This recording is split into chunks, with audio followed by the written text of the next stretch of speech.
Y'all know what day it is. Hey. If you get paid, make some noise. Hey. Come on. Because what's today? Let's go. Welcome to Hot 97 News, a brand new live news show where we talk about all the biggest stories across the country. It is Friday, April 3rd. I'm your host, Lana Harris, here with Ronzel with 2 N's. What's happening? And Million. Hey. And it is a birthday boy over here. Birthday boy in the building. Man, it feels so good, bro. It feels so good to drop to dodge the draft. Come on now. I can't even get it out. Come on now. I dodged it. I'm Big safe. 2-6. Man. I told you I was gonna be safe. You too. know, you good. I'm good now. You good. I'm good Now now. you got to worry about the Army because they still are enlisting. You still can enlist, my brother. All right, don't get it twisted. You still can go there. But you told me on my birthday today that you would come with me though. Nah, I never You said if that. If that shit be Nah. out there, we coming together. We gonna out there holding hands. No, brother, not me. But no, happy birthday, bro. man. Hey, I appreciate it, man. It feels Skin of your good. teeth, man. you missed Feels that good. draft, man. 2-6. Okay. Do you feel older? Do your knees hurt yet? Do I've always felt older. Okay, You yeah, know yeah. what I'm saying? Yeah. I've You do always act felt 40. older. You're a soul. You know what Yeah, I'm You're saying? an you are old an soul. old soul for sure. Exactly. So, I'm chilling, man. Okay. My little 30 piece, I feel like I got a 30 piece on me. You're not 30 yet, You're dog. not 30 Trust yet. me. You don't. 36, 45. I'm feeling a little 45. When you today. turn 30, Okay. the day I turned 30, my back just started hurting. Yeah, blue. So you yeah. got you got a Dang, couple for years. real? Hey, brother. Swear. I'm 35, bro. I blink and my whole body shut down. All right, so you don't know what it feels like yet, dog. I'm trying to tell you. I will say I have reached that cusp though. Like it's like I reached that quarter life. Okay. You know what I'm saying? It feels Okay. kind of different. I feel kind of old though. I will say that. Okay. 26. You're not there, brother. Just, Right, just 26 is enjoy. still young, and bro. yes, it is. Just Enjoy enjoy. it, Yes, y'all enjoy. sure? Yes, enjoy it, man. Okay. Don't rush. Yeah. Jeez. Usa. Yeah. Yeah, Happy everything's birthday, good. man. I Happy appreciate birthday. it. I appreciate A it. lot going on. Let's talk about what these people are up to. Okay. I don't know what's going on with the U.S. military right now, but Pete Hegseth is asking an Army general to step down. Do you understand what that means? Something must be happening behind the scenes for the Secretary of War to be asking the Army Chief of Staff, hey, can you retire? Wow. That's basically what happened. He's like, me and Trump are trying to do some things, and we need somebody here who's willing to implement our vision. Oh. And apparently it is not this gentleman. And it's actually not even a request. This was the statement from the chief Pentagon spokesman. He said, General Randy A. George will be retiring from his position as the 41st Chief of Staff of the Army, effective immediately, he says. Then they hit him with the corporate, right there. The Department of War is grateful for General George's decades of service for our nation, but we wish him well in his retirement. Dang. Who's gonna take over? Is it Pete Hegseth? I'm not, no. But this man, he was a 4-star general, senior level commander. He was supposed to serve until 2027. So this, people are looking at this like, man, during war. We're excusing someone during war. So Pete Hegseth, who is the Secretary of War, was a major during his time in service. So this is basically a mid-level officer, basically who was primarily in the National Guard as well, dismissing somebody who far outranked him like this. Did he get soft? Did he get soft on him? Is that what Pete Hegseth did? He get sound like he got a little soft. Not Pete Hegseth, but the general. The got general, soft. yeah. It sounded like he got soft because Pete, like you said, he is a war Chad. So He is a war Chad. So I mean, that would be my only thought. That is what some people think, because there's been mixed reaction to all this, right? So first of all, everybody's reacting because Hegseth has outranked this guy literally for a year and some change. You know what I mean? So we're in the middle of war. Why would you need to force the Army's top officer out in the middle of a war when you're winning? Yeah. You know what I mean? So this is some reaction that we've seen. I'll show you the kind of tweet X post that supports what you just said. So this was, I think this was General Michael Flynn. Yeah, and he said, in a move reminiscent of others I've personally witnessed and are precedent in the annals of U.S. military and world military history, especially during a time of war, this decision by the Secretary of War is a righteous, no-nonsense decision. We cannot be playing games with any resources we have while people's lives are on the line. So he's basically saying, whatever their vision is, whatever they're trying to do out there, we need somebody in place to be able to carry that out. That's what he said. That is not what others feel about this whatsoever. Others are a little alarmed, again, because this guy is the highest ranking active duty uniformed officer in the Army. So you don't just let these type of people go. And I think this is Chris Murphy, who is a Democrat lawmaker. He said it's likely that experienced generals are telling Hegseth his Iran war plans are unworkable, disastrous, and deadly. Also, Hegseth is firing a ton of experienced generals right now. And I looked into that, and that is absolutely happening. It's been happening since last year. And so this whole list of people include high-ranking people really across the military. Yeah. And so, the people just kind of want to know what's going on here. Yeah, that's wild, because that's like firing like your head chef in the middle of like a lunch rush. You know what I mean? That's like firing your head chef like, hey, you got to go, but we got 30 people, 40 people out here that's waiting to eat, but you fired. Now the sous chef, you take over. And it's like, whoa, wait a minute, bro. I don't know how to cook the filet mignon like that. You know what I'm saying? And the only reason why you will fire them is what, though? If you're in that situation, you're firing them because they're not listening. True. They have to be doing something that you just are saying like you have to do. They're not doing it. What is it that Pete Hegseth wants that we're not doing, or that the generals are not on board with? That's the question, isn't it? Because this guy, his job was to run the Army day to day. So he would have been the person who advises the president and advises Pete Hegseth himself, the defense war secretary, on Army matters. He would organize, he would train, he would equip the Army, he would help carry out orders. So this is like the top guy, literally the top guy in the Army. So I looked into the other generals that have been fired, and General David Hodney, he was removed. He was an Army general who was just removed, along with Major General William Green Jr.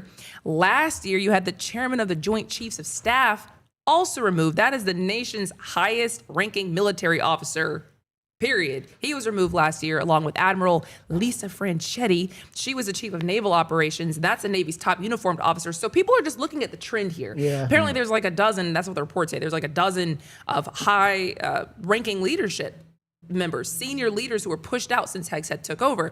And so there's been, of course, two sides of this coin. One says, we want to be lethal. We want to be vicious. We want to, be no nonsense. And the other side says, well, do you want to commit war crimes? I mean, what do we know? Yeah. We're just sitting here talking to y'all. So he's also been firing the top military lawyers as well.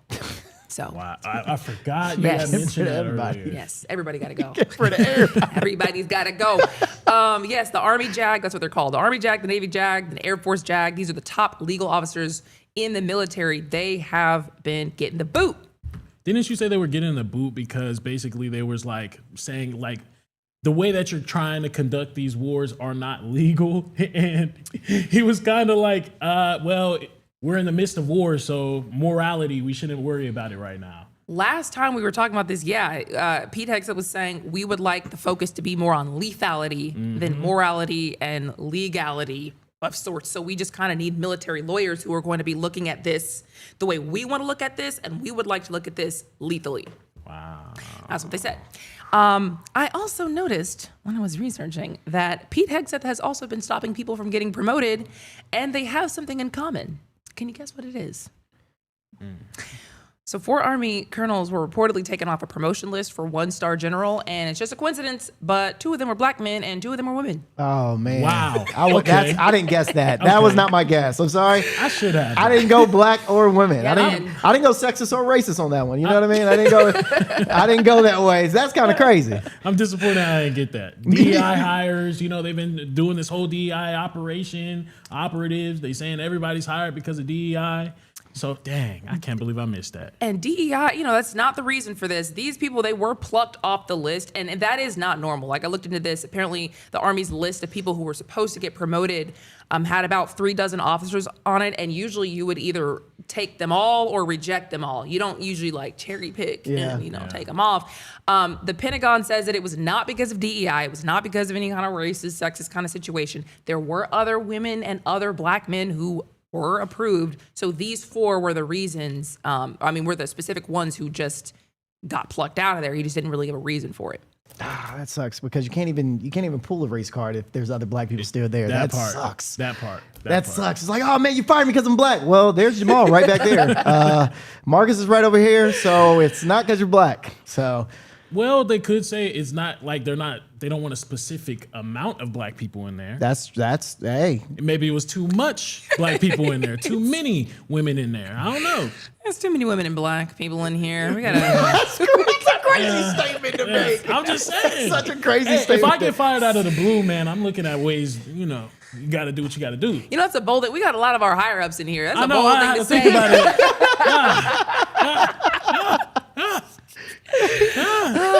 It's my birthday, y'all. Anyways. Please stop. Oh, that's funny. Okay, in other news, Trump blew up a bridge in Iran. By Trump, I mean the U.S. military. And he seemed to be pretty, I don't want to say pumped about it, but he was pretty proud of it. I mean, so this is what it looked like. And this is not nothing, y'all. I'm going to go into this bridge in just a second, but look at his True Social post about it. And this is kind of where I'm getting at. He said, the biggest bridge in Iran comes tumbling down, never to be used again. Much more to follow. It is time for Iran to make a deal before it's too late, and there is nothing left of what still could become a great country. And then he went on to say later on that night, this was like at 10 o'clock last night, I think. Did I have another True Social post in there? Oh, I had that twice? Okay, well, I can read it to you. It says, our military, the greatest and most powerful by far, anywhere in the world, hasn't even started destroying what's left in Iran. Bridges next, then electric power plants. New regime leadership knows what has to be done and fast, basically. And so that would say to a lot of people, okay, now we're putting civilian infrastructure on the table here. That would be an escalation. They've been hitting civilian infrastructure this kind of whole time between everybody involved, but you're not supposed to, is the vibe of it. So this would be an escalation to Iran. I looked into it to see if this bridge was a big deal, and apparently this is like a crown jewel for them. They just finished this bridge a couple years ago, 2023, 2024. So this is one of Iran's largest and most modern bridges. It's seen as a flagship infrastructure project. It's in a high traffic spot.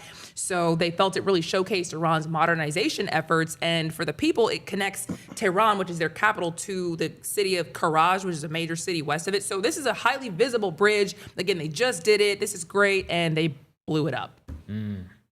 So the U.S. says, even though it is a major highway for people to transport goods and just, themselves, it is a military logistics route, allegedly used to move missiles and drone parts to launch sites. So it's got to go. Well, that makes sense then. I mean, it makes sense. I'm not. Am I tripping? You're not tripping. It doesn't make sense to move a bridge. They're moving stuff to. Am I? No, I'm not tripping. I Right? mean, I guess. Okay. If it's like if you're driving down the highway 75 and somebody says, well, the military uses this road, bloop. Oh, okay. The military does use it. Technically. But so do you. Okay. I mean, so do people. True. So that's the vibe here. So for the U.S. and for Israel, they are trying to put on immense pressure on these people. You know what I mean? They're trying to bring this whole thing to an end. That's what Trump said. Like, you guys know what the vibe is. You need to make a deal. He's also been saying, though, that they're begging him to make a deal. So that's, you know how it is. It's all over the place. So Iran's foreign minister actually responded to this situation on social media, and he said that striking civilian structures, including bridges, he said it was unfinished, and including unfinished bridges, will not compel Iranians to surrender. He says it only conveys the defeat and moral collapse of an enemy in disarray. Oh, I hadn't read this, actually. They all pop off. It's all propaganda, whatever. Every bridge and building will be built back stronger. What will never occur, damage to America's standing, he says. But Israel's leader, Benjamin Netanyahu, who is America's ally, he said that, in full coordination with President Trump and the U.S. military, we are just continuing to crush the terrorist regime in Iran. And so, with our American friends, we're eliminating commanders, we're bombing bridges and infrastructure. We're doing what we have to do. That's what Israel's saying. So it's strategy for sure. I mean, it's war at the end of the day. I mean, you kind of gotta expect and prepare for certain casualties like this. So I get it. I'm not okay with it, but I understand. I just wonder what it's like to be in Iran right now, because if you went into this, because what we at least were told going into this, and I have friends who are running, we've talked about this, they did not like their leadership. These people sucked. I mean, from everybody I've talked to about it, at least here in America, they did not like these people. They welcomed the U.S. trying to intervene and do something about it, but I'm curious if they knew it was going to be all this. Yeah. Did they change their mind maybe? So actually, I saw that CNN interviewed somebody who is in Iran right now, because we had a lot of journalists, not a lot, I'm sorry. We had like a journalist. Oh, boy. We had like one or two maybe journalists from America who were in Iran at one point, and they were like the only eyes on the ground. So I haven't seen that, at least on the America side, recently. So CNN interviewed a photojournalist who's in Iran right now, and she kind of gave a picture, sort of what it's like to be there in Iran. And so I think we can show you some of what they had in their report. Yeah. Oh, wow. I mean, imagine you live here. Like, I think sitting here, you feel so far away from it. But if that's your car and your building and your house and your school and your whatever all has been hit, I mean, it's not nothing. Yeah. So during that interview they had with her, she was saying that homes and apartments are getting collapsed alongside the military targets, with civilians getting killed as well, because they live near these security forces, the buildings for the security forces. So anybody who maybe live near whatever complex they might have out there for the IRGC, the Revolutionary Guard, they're going to get it too. The lady said that 2 to 3 buildings close to wherever the U.S. or Israel hits collapse as well. So she said the city is basically dead. Prices are going up every hour. The internet is blocked more than a month, so they can't connect to the outside world. Their internal internet is fine, from what I've heard, but they can't connect to the outside world. She said the situation is terrible. I think the real question I have is the insurance. I'm thinking about, like, as an adult. No, hear me. Because when your car gets bombed, insurance got to take care of that. Your house get bombed, insurance got to take care of that. How are the insurance? Has anybody checked in on insurance people? That is a question. I'm trying to, bruh. Has anybody checked in on the insurance people? Do you think they got like policies for bombs and things like that? They got to, bruh. There's no That'll way. be They have crazy. to. Do they have policies? Okay, well, you look that up. More of what she said was that they don't know if they're going to have water or electricity or not. The sound of bombs is just everywhere, every day. Driving around, you just see smoke plumes all the time. So, she did say that people do still have hope that maybe this regime will fall, but she says there's really no evidence of that happening right now. She claims that the regime, at least on the ground, still feels stronger than ever, that there are still people on the ground with guns. The Iranian people themselves, they don't have guns. So they still have their forces out there. So they don't really feel like there's anything they can do. And they're laying their propaganda on thick of like, oh, we're doing all these crushing blows. So as long as they're telling their people, oh, we're crushing America, they may not feel like there is room to rise up. So... that's what she said. I mean, that just adds on to the theory that, that's why that's the reason why we have been sending troops out to America or around there, because we cannot take over Iran just by bombing them. It's no way that anybody can just bomb a regime out of existence. They're always going to be around, especially if they have their guns. So that's why I feel like no matter what, we're going to, if we want to get rid of the regime, we're going to have to send troops over there. I think they thought that they could do it like originally, but at this point, I think that's the vibe where it's like, you can't do this with airstrikes. So there's going to be I don't know this for sure, but I think there's going to be a conversation probably soon about why we need to put troops on the ground. The goalpost keeps moving here for this not war that became a war that now is just, whatever it is. And we won, but we're winning. But we want to deal, but they want to deal. I don't know. It is what it is. Did you look up about I did. insurance? I got the answer. Oh, do you? Yes, I do. So no, they don't. Every insurance company has a thing called war exclusion. So that means if damage is caused by bombs, missiles, military attacks, war, or conflict, insurance does not cover it. But in real world, like right now, companies are scrambling to buy extra war insurance because this normal policy does not cover missiles or bomb damage. This is crazy. Wow. They don't have insurance for the stuff out there. It's wild. Wow. Nobody's thinking about this, bro. I think about stuff like this. This is what I'm really thinking about. We need you. Yeah, We need you. of course. That's crazy. But again, she said that people do still have hope, at least, that this regime does fall, but they don't see it. Not to this extent, though. Like, you can't, I mean, I get it, though, especially when you're hearing reports that there's 3,000 civilians being killed by the regime. And this is from the regime's mouth. I mean, other people were reporting 20,000, 30,000. 45,000. I didn't want to say that number. No, that's what Trump just said. But that's what Trump said. 45,000. I mean, the number came out of nowhere. Right. That's just the facts of it. Sorry, continue. So it could be seen as a necessary evil, though. And I guess I would see it. I kind of see it. But at the same time, I don't know if I believe it. I think who is evil depends on who you ask. You know what I mean? Like, if you're sitting out here and you have really no stakes in this, you're just kind of a viewer like we are. It's all y'all kind of look a little dirty. Yeah. Everybody's getting their hands, a little dirty to me. But anyways, moving on from the war, Pam Bondi got fired. Yes. Now, I did not see that coming. No? I did not. Well, I didn't see it coming as abruptly as it happened. It came out of nowhere yesterday. It went from like, there are rumors that she might, to, oh no, yeah, she's out. I figured, I mean, the way that she carried herself during those hearings that she had. That's her. Okay. Old girl. Oh yeah, that can was, you, yeah. Okay. Yes, the way that she carried herself during those hearings, I mean, it was like almost apparent. I'm glad that he fired her at one point. Every time somebody goes in one of those hearings and they just act so belligerently disrespectful and kind of borderline immature, it seems like that's what's desired. They'll be like, oh, they did a great job, or like they're crushing, and Trump will stand by his people, which I do appreciate that Trump will stand by his people until these wheels fall off. But I guess the wheels have fallen off for Pam Bondi, because she's got so much stuff that she has done within her very short tenure that has, had everybody kind of scratching their head. The Epstein files.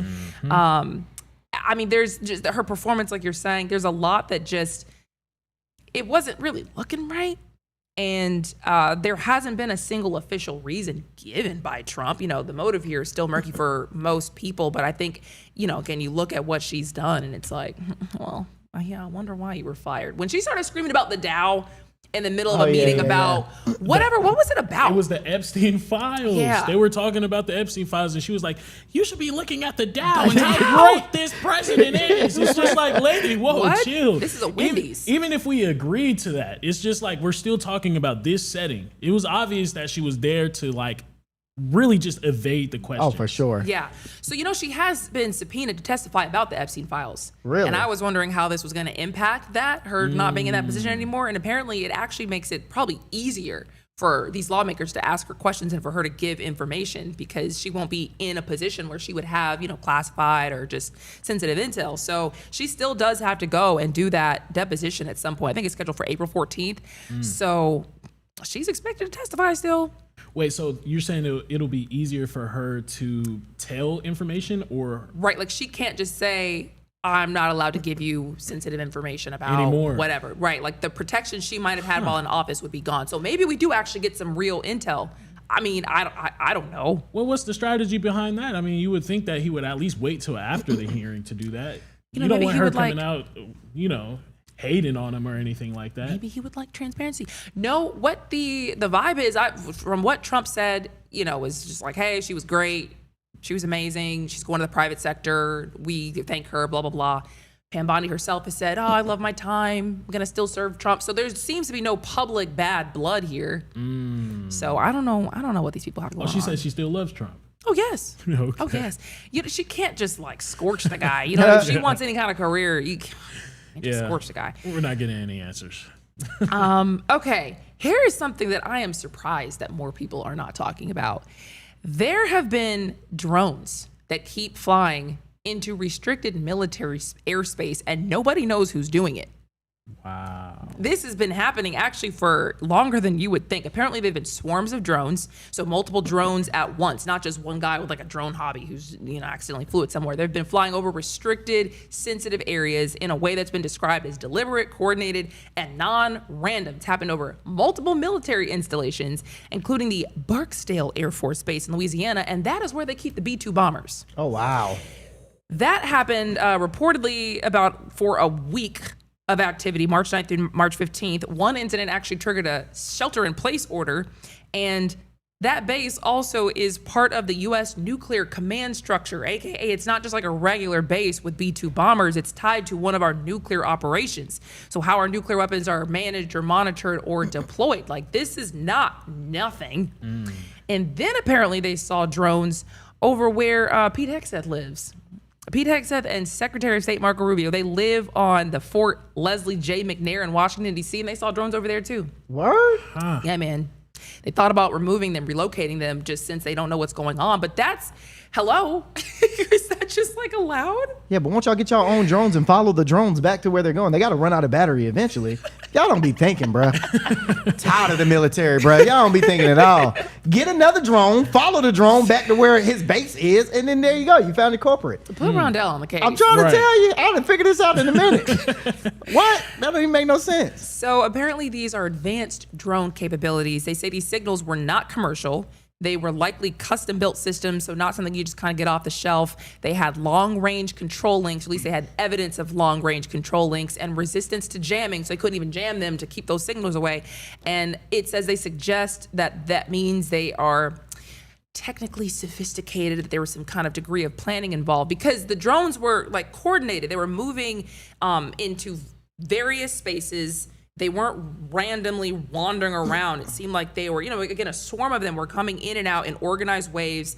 They were appearing to avoid detection or avoid from getting tracked, and they'd come into bases from different avenues, different areas. So it's not like they were just kind of using the same route. It seemed like they were trying to, do something. Spy, okay. But who knows? I mean, the way our system is set up, though, actually, it could be another branch Oh, of like the military, the structure somehow, like maybe the CIA is doing something we would never know.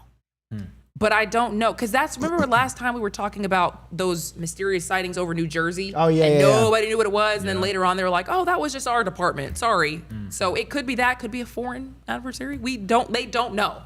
So something to look out for. We do have to go to a quick break. We'll be right back after this.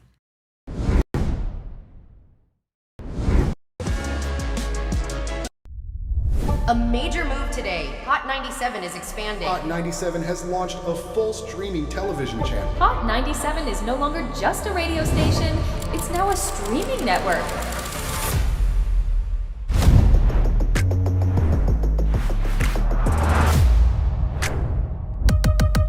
Welcome to Hot 97 News. Let's dive into the news because the news has been newsing.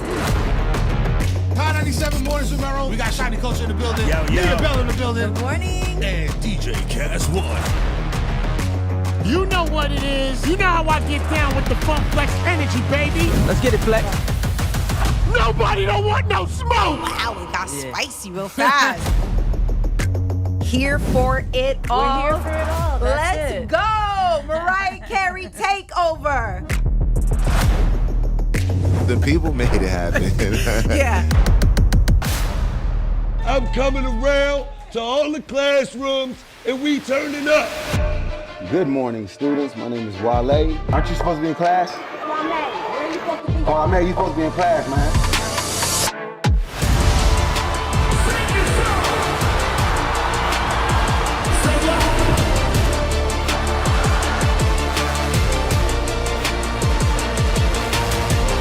Rihanna has become a true worldwide icon. Congratulations on the job. We listen to Hot 97 every day. We can't wait to hear you guys even more. Hey, let's go.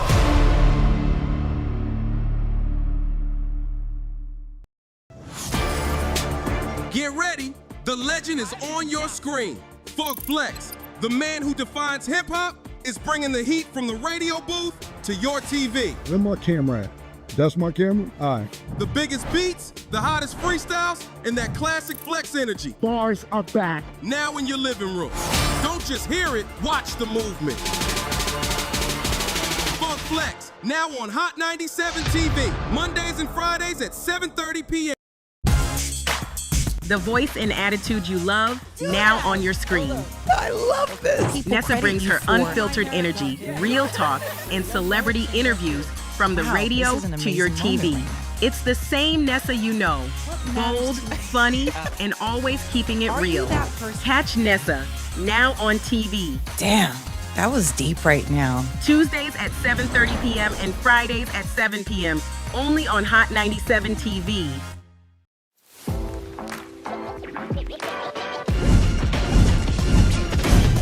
Welcome to Hot 97 News Atlanta. Chris here with Rondell with 2 N's. What it do? Give it up to you. And Million. Hey, the fact that this is a reality. Brand new live news show. I'm your host, Lana Harris. There is so much going on in this country and in this world. Civil unrest. Nobody's going to trust that. Any of This sounds, like I said, it sounds good. Yeah. It does sound beneficial.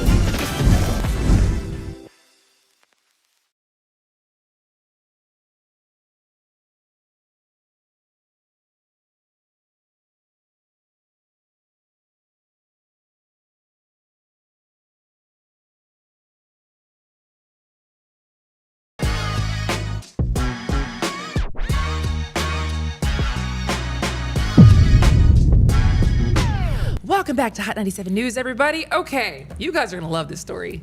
You guys are going to love, or it's going to freak you out, or you're going to think it's not serious, but we got lawmakers talking about it. So the Iran war apparently wasn't enough. Now UFOs are entering the chat. Yes. Yes, sir. What, like aliens? Aliens. Oh aliens. my God. Not just UAPs, which are like unidentified anomalous phenomena, which is what they call UFOs now. Not just that, because that we're just talking about things they can't explain but don't have to do with actual aliens. We're talking about actual aliens. So there was I don't even know what his position anymore. Do you guys know who Matt Gaetz is? No. He was a lawmaker in Florida. I don't know what he does now. I know he has a show now. I don't think he's still a lawmaker. I don't know if you want to look that up. But basically, he is somebody who would have had legitimate information. So he was on The Benny Show, and the host asked Matt Gaetz, what is the most disturbing alien finding he learned when he was in Congress? And so you're actually not going to believe what he said. Here, we pulled a clip. Like, even some of the briefings that aren't classified just need to be out in the public. I mean, I had someone come and brief me who was in a military uniform, worked for the United States Army, that was briefing me on the locations of hybrid breeding programs where captured aliens were breeding with humans to create some hybrid race that could engage in intergalactic communication. Oh, that's on another level Yo, of interracial stop. dating right there, boy. That's another level of that. Either What? he's lying or he's telling the truth. Or maybe he's just a little off. We don't think that some of these people just sound a little crazy to me. So here's my question to you. What makes you question what he's saying? First, I mean, there's no, like, when I'm hearing people's arguments and theories, I need to see something to stand on. I need to see something base. I need to see something that is actual hard evidence that you can go from. But when you start with aliens and then aliens breeding with humans and then aliens being hybrids, it's just like, come on. First, mind you, you're telling me that aliens are able to breed with humans at that, and we can't even prove that aliens exist. No, you can't prove that Oh my aliens God. exist. That's Y'all what I'm can? saying. No, I can't. That's what I'm saying. How do you know he doesn't know what he's talking about? He claims he was in Congress. He claims he had been talking to somebody who was in uniform, who was with the United States Army in a non-classified setting, but you're saying you know that he doesn't know what he's talking about. I'm saying maybe the army man was a little off. Maybe he had PTSD. So maybe you he was know. he was going through something. That's all I'm saying. Okay. Maybe he was going through something. I don't. At least get to the aliens. Show me that aliens exist before you can tell me that we can breed with them at that. Well, how would you? Yeah, literally, how would you know? I do have Exactly. another clip for you guys. Go ahead. So Tim Burchett, who's currently a lawmaker, he was asked about what he said. Because, he's supposed to be, if you're in Congress right now, you're not just popping off at the mouth. You can't just say, whatever you want to say. So Tim Burchett was asked about that. And he is on a UFO subcommittee. So he knows about this stuff. I've actually seen him in multiple documentaries talking about this stuff because he's over it. He previously has said that he feels the U.S. government may be purposefully hiding information about UFOs, about all this stuff, and he feels like there's a cover-up. He has been very clear about it. He has said, I'm not suicidal. I don't take risks. He's given the whole spiel as well. And this is what he said in response to what Matt Gaetz said. Well, I'm still a member of Congress, so I can't really comment too much on what Matt said. But I will say this. Wait, seriously? Are you being serious, or is that I'm tongue in being cheek? 100% serious. I've been briefed by just about every alphabet agency there is. And I'll just tell you this. If they would release the things that I've seen, you would stay up. You'd be up at night worrying about or thinking about this stuff. We just need to disclose it all. I'm sick of it. Well, we won't be seeing him too much longer, and we won't be seeing him too much longer. I believe him, man. I believe him. I believe, bruh. I've been to Tacoma, Washington. Have you ever been to Tacoma? There's aliens there, brother. I promise you that. What do you mean? Oh, look at the people. Trust me. There's some aliens. There's some aliens that have been bred. 1,000%. Tacoma, Washington got some aliens. So he also said that there was something actually that happened a couple of weeks ago. He said he was briefed on something 2 weeks ago, and he said later on as a follow-up to that quote, it would have set the earth on this country. I'm literally reading it verbatim. This country would have come unglued, I think, if they would have heard all that I'd heard. Could you imagine being on a UFO subcommittee and you get all the intel and you can't tell anybody? You can't tell anybody. So that's why he's over. He's like, man, they just need to release this stuff. And when he says that I've been briefed by just about every alphabet agency there is, he's probably talking about the CIA, the FBI, probably the DOA, the Department of Energy. I don't know who all he's talking about, but like the people who would know, he says he's heard from all of them and they're not telling you. And now y'all just don't believe it because the movie industry told y'all aliens were crazy. But he also made a really good point that there are tens of millions of dollars that we've been spending investigating these things, and that's y'all's money. That's your money. That's our money. So you're telling me you're going to take our tax dollars to go investigate this stuff and we don't get to know? That's what I heard. I think the real question is, are we ready for this information? Like, as humans, as Americans, as people of the world, because I mean, the aliens don't just discriminate from country to country. I'm pretty sure they probably gonna come to us first, but you know what I mean? They'll probably stop in America first and be like, hey, we need to fix this. But are we ready for that conversation? Are we ready for that information? As humans, do you think we can handle them coming out and being like, hey, hold on, I got something for y'all. And then the alien just comes and walks up to the podium and is like, yo, meet Jeff, y'all. And then the whole world, you know what I mean? Are we ready for that? From what I hear, not all countries have this same mysticism around aliens. Oh, wow. So why don't you look this up real quick? I've looked this up kind of sort of before. Look up, how do other countries like react to alien news, or what's the stigma? Like, what stigma do aliens have? I don't know how you even phrase this question to make it. I don't even be specific. Brazil, Mexico, whatever. But from what I hear, it's not the same kind of vibe that we have. You know, even JD Vance was on somebody's news somewhere at some point saying that he feels like they're demons. That's what he said. That's what the vice president said. So, you know, there is a conspiracy that there's going to be some fake staged alien attack and they're just chumming the waters and putting all this stuff out there. But people have been saying this stuff for years though. Why is it always like he shay, she shay? Like, it's never like, it's always, oh, I heard somebody tell me that they heard somebody tell them about aliens. Why can't I ever just get it from the source? It's classified, and you are hearing it from the source, but you don't believe it. Hello. That's the problem. Knock, knock. Somebody's at the door, Million. He literally Answer said it. he got briefed. No, he literally said he got briefed by somebody else in the CIA on things, or the alphabet community on things about aliens. He's not saying I've seen the aliens himself. But I digress. I'm gonna answer your question. So Japan takes a defense-first approach when it comes to UFO encounters. The focus is less on aliens and more of like a threat on another country. So they'll just think, which is actually pretty, now that I'm saying out loud, rational, very rational. They see UFOs and say, I don't know what that is. It could be another country before we go to aliens. China, apparently, China is very tight-lipped publicly. Reports suggest that they study UFOs using AI and military tracking systems, and public messaging avoids aliens entirely. So they don't technically put that out to the public entirely. But I'm looking at it. Russia actually historically researched UFOs since Soviet times, and some declassified files exist and still are treated mostly as military intelligence phenomena.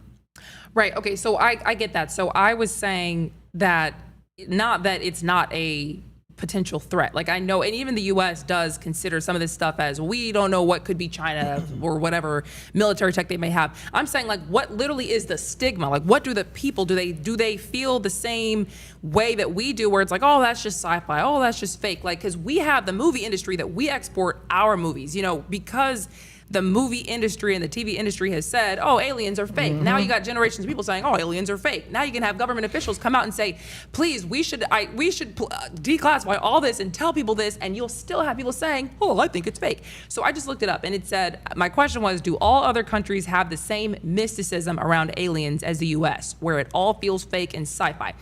It said, this is ChatGPT now, you know, so that's what it is. It says, no, the US has a pretty distinctive alien culture style. And so a lot of other countries have beliefs about strange beings in the sky or non-human visitors, but they often get framed differently. In parts of Latin America, stories can feel more tied to folk belief, spirituality, or local legend. In Europe, interest exists, but it's often treated more as paranormal curiosity, esotericism, want to make sure I can say it before I tried it out on camera, or fringe speculation instead of like this huge like mythos type vibe. See, in Japan, aliens can overlap with both pop culture and older ideas about spirits and monsters and the uncanny, so it feels a little less government conspiracy. So, I mean, it's not, we have a very unique way of feeling about aliens right now. Other people talk about it, it seems like. But also, where did we get the idea from? Like, that idea of aliens just didn't come from nowhere. It had to come from somewhere. Nobody just making, no. You know where it came from? Where? It came from somebody's crackhead uncle. Oh, my God. And they was sitting there, and they was too high out of their mind. They seen something that they couldn't explain, and then they told everybody else, and everybody believed them. That's how it happens. Man, crackhead uncle is crazy.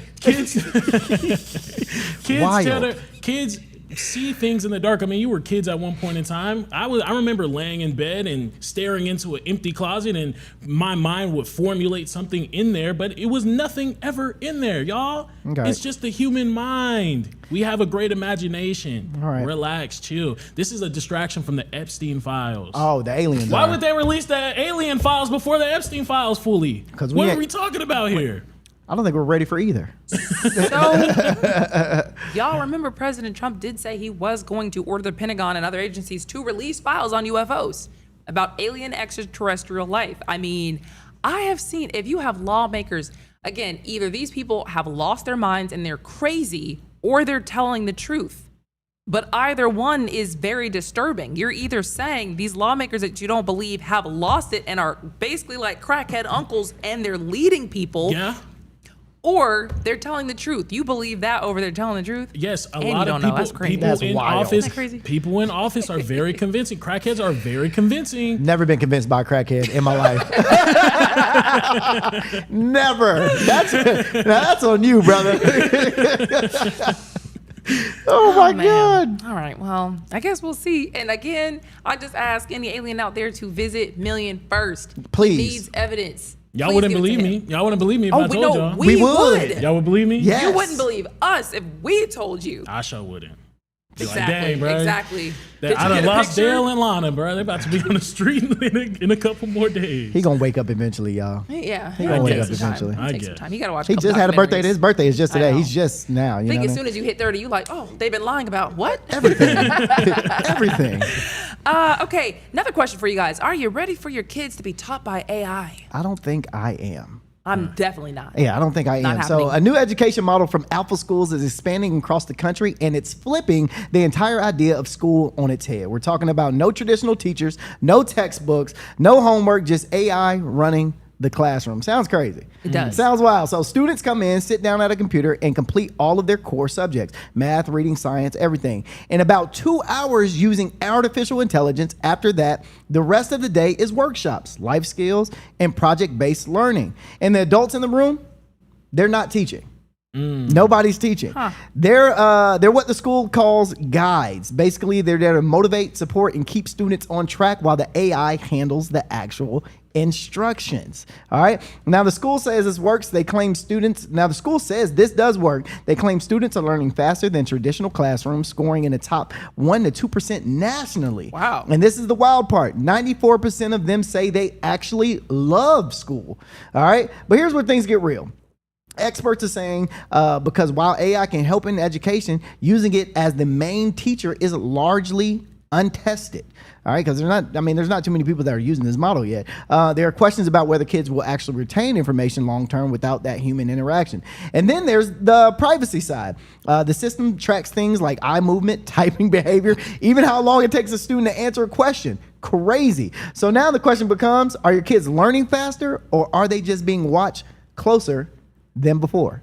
You know, and at the top of all that, tuition is $55,000 a year. Okay, if all that doesn't want to make you go to the school, tuition is $55,000 a year. So, would y'all want your kids to be taught by AI, even if it makes them learn better, even if they will produce in the 1-2%, in the nation? Would that make y'all want to put? I know I wouldn't, but at the same point, I would want my kid to be, I wouldn't want him to produce like that. I would definitely want him to be up there when it comes to the smart kids. But also, when you take out the teacher, you don't really get that human to human interaction, that adult to kid interaction for real. You know what I mean? Yeah, no, 1000%. I think if you change the model of education, you would have better results anyway, even if it wasn't an AI teacher. Like, our public schools are disasters. Our freaking Secretary of Education said so herself. She's asked, hey, how are the kids doing? Oh, terribly. Thanks for asking. Like, that's literally basically what she said. They can't read. And so, they clearly have given up on public schools, but if you have a model where they are trying to focus on specific things and then move on to, what did you say? The stuff that's more like hands-on and life skill focused.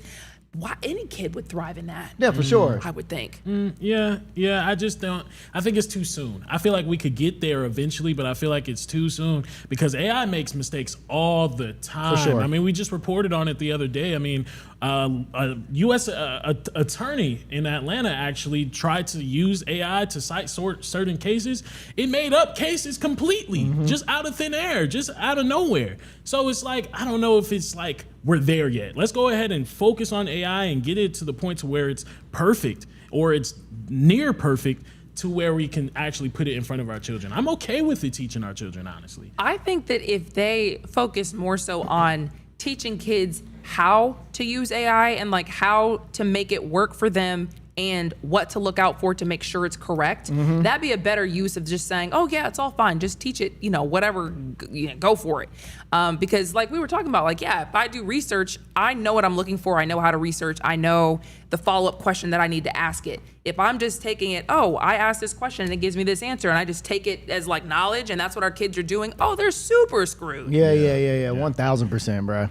I think this will eventually, maybe I'm thinking too far in the future, but I think eventually it'll turn to the point to where we'll start appreciating real teachers in the future. Like, everybody's going to be using AI and then it's going to eventually flip, and then the private schools are going to be the teachers that's actually in front of kids teaching them. Well, this is $55,000 a year. This is private school tuition. Now, I'm saying in the future, because eventually, it sounds like it's cheap though. Like $55,000 a year. Right now, they're going to find a way to make it public. They're going to publicize it and make it public schools, and everybody's going to be on it. Everybody's going to be learning from AI. 100. And the prime schools are going to be focusing on actual teachers first. You didn't have a picture, did you? No, I had a video, but I don't know why I didn't save. But it's all good. I saw a picture or something. Was it where the AI robot was literally standing in front of the classroom? And it was moving around, yeah. Okay, so imagine literally a classroom, but imagine a robot standing in front, and they're the teacher, and the kids are just, in front of the chalkboard or whatever. That's kind of the vibe. And so when I saw that, especially now knowing that teachers would be potentially they're humans. Yeah. Like, you want to pay them less? Less. They can't possibly get paid less. Stand just in the classroom? Just to be there and not teach at all is crazy. Ooh, but good question. Go ahead. Do we make the teacher discipline the kids? Oh. At that point, we'll have AI disciplining our children. Because teaching is also, I was a teacher at one point. It's also disciplining the kids, putting them in timeout, making sure that they're listening. We're going to have AI discipline our kids too. That's kind of scary. It might be to make sure the robot doesn't attack the kids. Yeah, I think that's what I'm saying. Remember when they couldn't get that one robot to stop dancing in that restaurant? It's going to be that every day. Please don't attack the kids. But what's crazy is, so to your point, it is in public schools right now. So my dad used to be the director of IT at Clayton County. So there have been talks in Clayton County of getting it inside of Clayton County. Wow. Yeah. So. Well. It's on the way. It's crazy. Yeah. It's on the way. All right. Good luck, everybody. Okay, look, we never talked about this, and I'm mad about it. It's just been so much going on. We haven't been able to get to it. Tiger Woods got arrested after a crash that flipped his car, and he was suspected of DUI. And you know what? Because what's new is the video, but let me show you the car flip first. This is what happened. This happened March 27th, a couple days ago, early morning hours in Jupiter Island, Florida, where he lives. Apparently, he was driving his Land Rover SUV, and he tried to pass a truck that was towing a trailer, clipped the trailer, lost control, and flipped. Wow. So that's what happened. And then, of course, police get there. They find him there at the crash scene, and they're like, oh, man, he's looking a little lethargic, looking a little confused, a little disoriented. He did blow a breathalyzer of 0.0, so he wasn't drunk, but he did refuse a urine test. So they were thinking, okay, maybe it's prescription medication or some kind of medication or whatever. In fact, he reportedly admitted to taking prescription medication. That's how all this started. So what's new about this is the video of the arrest came out, and we can show you that. It starts off where he's just kind of getting the eye test done, and you can see him hiccup. Look at this. Hold on, wait, look. See that? And I was like, oh man. My man is higher than Richard Pryor. God, dog. And so he was just hicking out. It wasn't that that fast. And then they had him do a little test. I've never seen this test. I'll be honest with you. Yeah, this is the first time I'm seeing him do. This is so I was like, this must be the rich people test because I've never seen. But he did say, he's had some surgeries on his back. He's had like 7 surgeries on his back. So he's like, I can't just walk the line. So they gave him a different kind of a test where he got to lean on the hood of the car. But, he failed it. And they said, go on ahead, put your hands behind your back. You're under arrest. So I actually cut out a lot of this video because you'll see them going through his pockets. And I just hate to see him like this. Yeah. I really hate to, this was such a big part of my childhood. My grandparents would always take us golfing. And Tiger Woods, he was a black super phenom in golf. So I was like, I just hate this. Yeah, I was gonna say Tiger Woods is a little before my time. Like we always seen him as like a great. Like when I hear Tiger Woods, I'm like, oh, he's on the same level as Tom Brady, LeBron James, things like that. But from what I've heard, at least, so he does this like a couple. He's been through this before. Yeah, Tiger Woods is a real one. That's a wild man right here. Tiger Woods is a wild man. Yeah, if you really dive deep into Tiger Woods' story, bro, Tiger Woods is a wild man. Wild man. Y'all know he's dating Vanessa Trump. Yes, sir. And it's crazy. When he was getting arrested, as he was walking up, he was like, hey, I just got off the phone with the president. Yeah, that's Donald Trump Jr.'s ex-wife.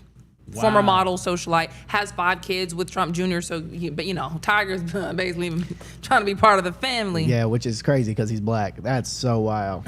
But I don't think that family is. I don't think they're racist. I don't think. No, you know what I mean? No, I think, especially when it's Tiger Woods. Oh yeah. Some people, regardless, are going to get a pass. Tiger is what I mean? Yeah. Tiger's still black though. At the end of the day, you know what I mean. Still have to give that man his credit. He is a black man. He actually opted out. He actually opted out to go to. He had a tournament to do, and he opted out, and they sent him overseas to do what you call it, treatment or something like that. So he could rehab. Yeah.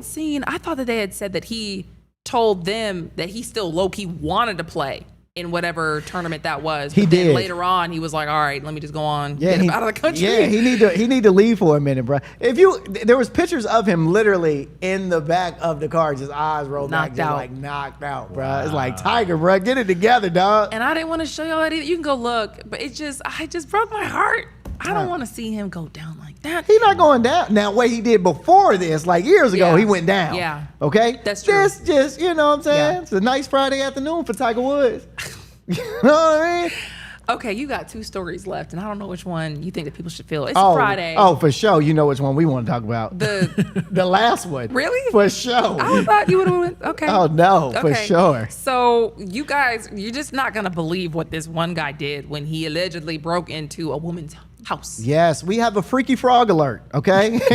And it involves Christian Solaro, a 28-year-old from Modesto who has now been sentenced to over 6 years in prison after what prosecutors described as a disturbing stalking case that escalated into a home invasion. So according to Staniso County District Attorney's Office, this all started back in February 2025 when Solario was the victim at her job and became fixated. And when Solario saw the victim at her job and became fixated on her. From there, it turned into a pattern. Showing up multiple times a day, waiting outside, asking her out, even sending a letter saying he wanted to take her to Mexico. It didn't stop there. Investigators say Solario tracked down where she lived on May 21st, waited until her father left the house, then broke in. Now, I want y'all to just guess what he did when he broke into this girl's house. We've heard stories about them breaking in and eating food. Okay. Oh, he taking clothes, sleeping on couches. He didn't do any of that. Okay. This man broke in. The woman woke up, found him in her bedroom, sucking her toes. What? The air horn is crazy. There you go, Will. Sucking her toes. And in the moment where most people would panic, because I would if my toes was getting sucked on, she did the opposite. She stayed calm, spoke to him in a friendly tone, and tried to de-escalate the situation. No. Hey, yeah, I like them on the, yeah, keep tucking it there. Yeah, That okay. sounds like she liked That's what I'm saying. Yeah, she was wilding. The fact that your first reaction wasn't to kick him, scream. Know what I'm saying? She wakes up, this is not Hey now, bad. hey now. So Never had look, this done before. so eventually her family members come home into the room, confronted him, and he fled. Police officers were called, and he was arrested within hours. Now, Solario has been sentenced to the maximum 6 years for sucking toes. Oh my God. He got 6 years for sucking toes. It's crazy. Should it still be a crime if the victim kind of liked it? Doesn't kick you off, You know what I'm saying? 6 years for sucking toes is wild. Okay, so That's crazy. Just want to let y'all know that's got it. You know what I mean? Hey, you know what I mean? Like, if you're ever thinking about doing something like that, go to the toes, brother. Go to the toes. It's so crazy that she actually let him do it for that long period of time. Well, no, but do we know that for sure? Yeah, it says it in the whatever in the description. It says she was calm. She was calm. Does it say she he was she? Oh man! I don't know. What would you do? Kick. Okay. Immediately with a swiftness, scream, I ain't reach gonna for hold- something, throw something. I'm not just gonna be like, huh? I ain't gonna hold you. I've had my toes sucked, and I probably would have laid there for a little bit. Be like, Oh my God! You know what I mean? Just a kick. You know what I mean? Just a look for a second. Just for a second. Just for a second. We have to go to break. On that note, thank you so much for watching this. We have a lot of Atlanta stories coming at you after this.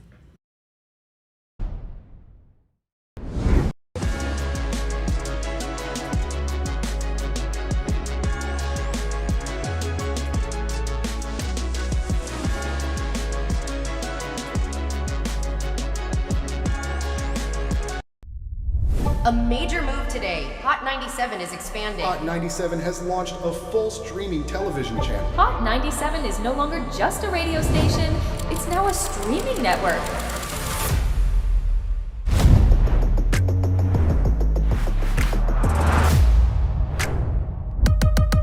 Welcome to Hot 97 News. Let's dive into the news because the news has been newsing. Hot 97 mornings with Merrill. We got Shiny Culture in the building. Leah Bell in the building. Good morning. And DJ Cass One. You know what it is. You know how I get down with the Funk Flex energy, baby. Let's get it, Flex. Nobody don't want no smoke. Wow, it got spicy real fast.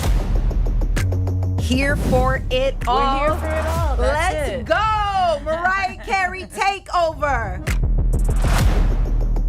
The people made it happen. Yeah. I'm coming around to all the classrooms and we turning up. Good morning, students. My name is Wale. Aren't you supposed to be in class? Oh, man, you supposed to be in class, man.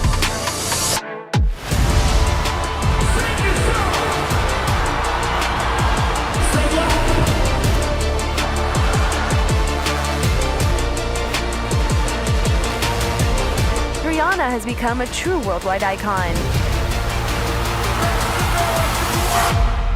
Congratulations on the job.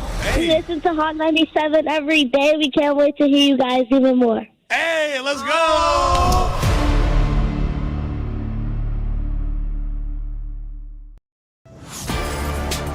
Get ready. The legend is on your screen. Funk Flex, the man who defines hip hop, is bringing the heat from the radio booth to your TV. Where my camera at? That's my camera? All right. The biggest beats, the hottest freestyles, and that classic flex energy. Bars are back. Now in your living room. Don't just hear it, watch the movement. Funk Flex, now on Hot 97 TV, Mondays and Fridays at 7:30 p.m. The voice and attitude you love, now on your screen. I love this. Nessa brings her unfiltered energy, real talk, and celebrity interviews from the radio to your TV. It's the same Nessa you know. Bold, funny, and always keeping it real. Catch Nessa, now on TV. Damn, that was deep right now. Tuesdays at 7:30 p.m. and Fridays at 7 p.m. Only on Hot 97 TV.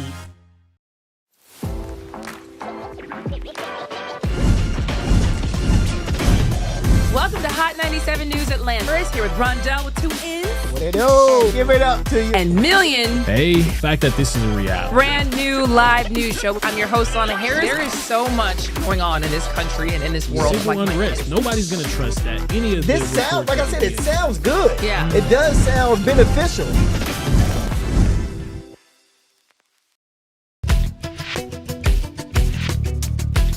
You are watching Hot 97 TV.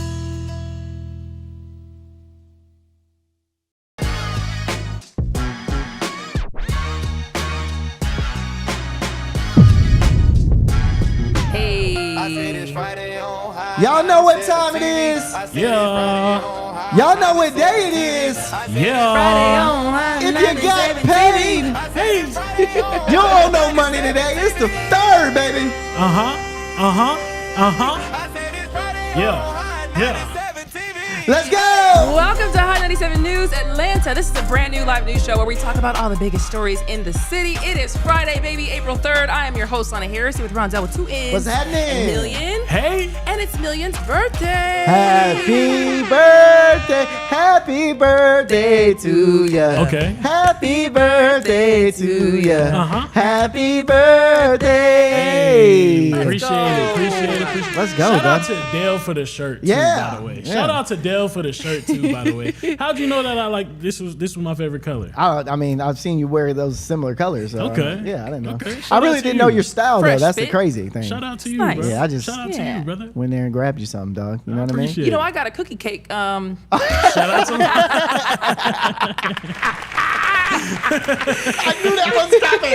I knew that was coming, bro. It was for the team, but I got the one with the balloons. For sure. For sure. Million. I see the thought. I appreciate it. I appreciate man. it. 26, 2-6. 2-6, Yeah, man. bro. Y'all swear to me, it's not old. No, you're No, good, bro. you got years So then before what's you're old? old. What's old? What's old? Old is, let me look around the room real quick. I don't want to throw nobody's number out. I don't want to throw nobody's number out. Like 55? No. 60? No. 70? Honestly, I really think you hit a different like age bracket when you hit 30, for real. Like, I think when you get to For your sure. 30s, you're like low-key dipping I in the old. think when you hit 30, you grown.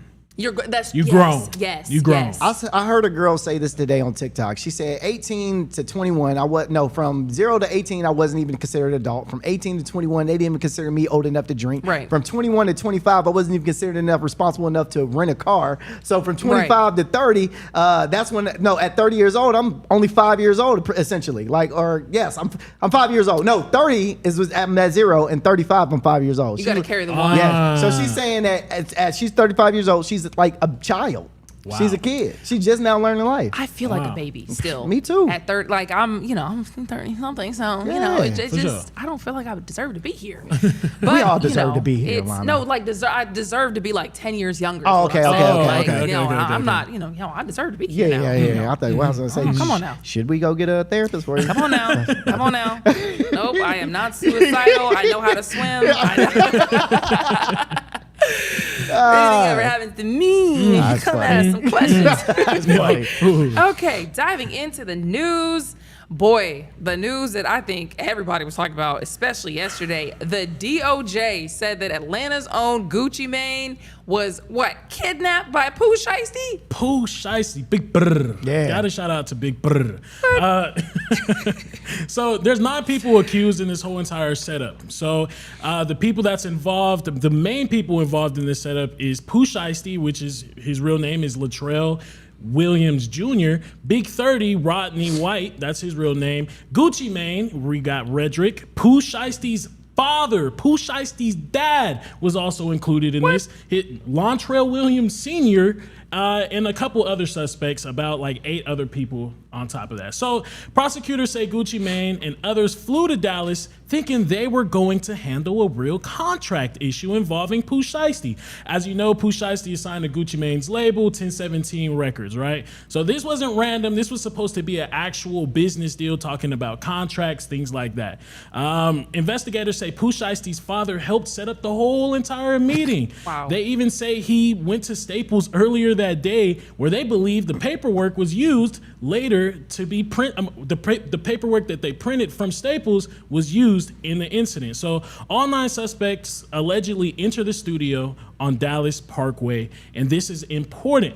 The DOJ says Pooh Shiesty was on home confinement with an ankle monitor at the time of the incident. According to prosecutors, this is how everything played out. Pooh Shiesty takes Gucci Mane into a separate recording room. The rest of the group stayed in the main control room with the other victims. Inside the recording room, though, prosecutors say Pooh Shiesty pulled out an AK-style pistol and forced Gucci Mane to sign paperwork releasing him from his contract. Oh. 360 deals is a serious crime, but you cannot use an AK-style pistol, allegedly, to get yourself out of that contract. What's going on here? So at the same time, in the control room, in the other room, they say the other suspects pulled guns and started robbing people. One victim was pushed onto a couch and robbed. Another was choked from behind until almost unconscious. He actually said that he felt like he was going to die. Oh wow! These was white boys too. So yeah. You can't be doing all that. You definitely can't. Yeah. That's what I'm saying. No, they should. That's what I'm saying. So they say items taken include a Rolex, cash, jewelry, and a Louis Vuitton bag. Big 30 is accused of standing at the door and making sure nobody could leave. We're going to get back to that. There's some charges included in that. So after the robbery, prosecutors say the suspects ordered everyone out and left the studio, and they left in Dodge Chargers and all these different vehicles that was actually rented. One of them was a rented Buick Enclave. So, y'all, I don't think Pooh Shiesty is going to beat this case. You did all that in a Buick? Sorry. Could have rented a better car. So hold on. Are we sure he doesn't have music coming out, right? No, he did. So when he got out, mind you, he's been in prison. He just got out of prison like 6 months ago. Yeah, in October. In October, he came out with this song called FDO, First Day Out. First Day Out. He came out with this song. It was popping. I mean, it got millions of views. It's got radio play. And I don't know what happened in between that, but I guess they set up Gucci Mane in this whole entire debacle. So he storms into the studio, guns blazing, whole team, dad behind him, all this kind of stuff, and he wants to get out of his contract. Mm-hmm. His team just robs everybody else, allegedly. Right. And that's like, I guess what I'm wondering, we don't think this is like any kind of ploy, right? Like, no. Like Gucci wouldn't be a part of this. This has been, he's been in this contract for a long. Gucci's done all of his artists very badly in the past. 1017, he's not a good label owner when it comes to 1017. Okay. Most of his artists have been killed. Oh my God! Most of his a lot of his artists have been killed. A lot of his artists are They call dead. it the 1017 curse. Yeah. He's had multiple different artists that actually was killed, unalived, or they were also in jail. Unalived. In jail. Put in jail. Yep. So they're known for that. So, like I said, Pooh Shiesty ain't beating this case, in my opinion. I mean, look at the evidence that the DOJ has actually put out on this guy. The charging document outlines some of the evidence, just some: electronic monitoring data placing Williams Jr. at the offense location, cell phone records and license plate reader data, rental car records confirming Williams Sr. rented a vehicle that was used by the group, surveillance footage from the offense location, a nearby office supply store, and a hotel where several of the defendants stayed. Fingerprint evidence as well that was recovered from the crime scene. Social media posts by defendants displaying what appears to be stolen property. Greyhound bus records confirming the travel of multiple defendants from Dallas to Memphis. Pooh Shiesty got to be the dumbest person in the world, bro. To do all this on an ankle monitor, you got to be the stupidest person, bruh. Not only that, but they didn't even, the surveillance, they didn't even have like masks on. They didn't have masks on, covering their face or anything like that. What did they think? It's like they just left breadcrumbs. Like and scattered them. Here they are. And you would think that if you're a gangster and you're this big tough guy, you would understand how life is. You don't just rob somebody and then post pictures of you in their jewelry. Some of the people that actually did rob them had pictures, posted pictures, went on live, went on Instagram and social media, showing the watches that they stole. Don't even make showing no the sense. necklaces that they stole. These young people, they don't know how to. They don't know how to act. It's like they want to be in the street life, but they also want to stunt. It don't make no sense. You can't do both. You can't do both. Yeah, bro. Pick one. I don't know. So they're facing federal kidnapping and conspiracy charges right now. And based on what prosecutors are saying, more charges are likely to be added on, like the armed robbery, gun charges, especially gun charges, because he wasn't supposed to have a gun in the first place. No, you he's a got felon. ankle monitor you're on. What is wrong with you, bro? Yeah, you're a felon, bro. Yeah, Pooh Shiesty came home to take everybody back to jail with him. That's what he was trying to do. He said, you know what, bro? Y'all just come on back. This time, if I'm going, we all gonna go this time. And his dad was actually a co-defendant of his first offense ever. Wow. Yeah, he was a co-defendant for his first offense. Yeah, so this has been. Do we know, or like, what if his dad went with him, and we can move on, but like, what if his dad went with him to have the conversation with Gucci, like, let my son out of this contract, like, we're gonna have clear heads prevailing. Yeah. And then just ended up in this situation, because you don't just do this. I don't know. It might. I mean, it very well might have was supposed to go like that and then probably went left at some point. I don't think that maybe that was the intention as they went in. Because, I mean, if Pooh Shiesty is as smart as I hope he is, but obviously kind of not, but if he's as smart as I hope he is, I hope that was his intention. And then Gucci was like, bro, I ain't doing nothing. Because we do know how, I mean, Gucci is very much so a street dude at the end of the day. Yeah. I ain't signing nothing. You know what I'm saying? I ain't doing nothing. I bet. Well, I'm about to make you sign it. But also, I don't think he fully understands that is not going to hold him in court, him getting out of that contract, because you can't make anybody sign something under distress. Yeah. So you're making this man sign something while you got a gun in his head, bro. That's thrown out of court. Not the brightest. Yeah. Well, in other news, another person in the metro was caught stealing from the church. You know, back in my day, we were scared of going to hell. Y'all just don't care. Y'all are not afraid of going to hell. How many people steal from the church in this city? Is outrageous, bro. And here's the thing: they didn't break in this time. They logged in. They logged in. They logged in, you know, and walked away with more than $60,000 from a church in Troup County. Now, investigators say Samuel Nana Opuku out of Fairfax County, Virginia, was a part of a larger criminal operation behind a business. Don't laugh. You're childish, bro. You're childish. That's why you're not an adult yet. That's why you're 26 right now, because you're childish still. Wait, say his name one more time. No, I didn't get it. Samuel Nana Opuku. Okay. Yeah, but you also, you know what you're doing. I know. Y'all childish.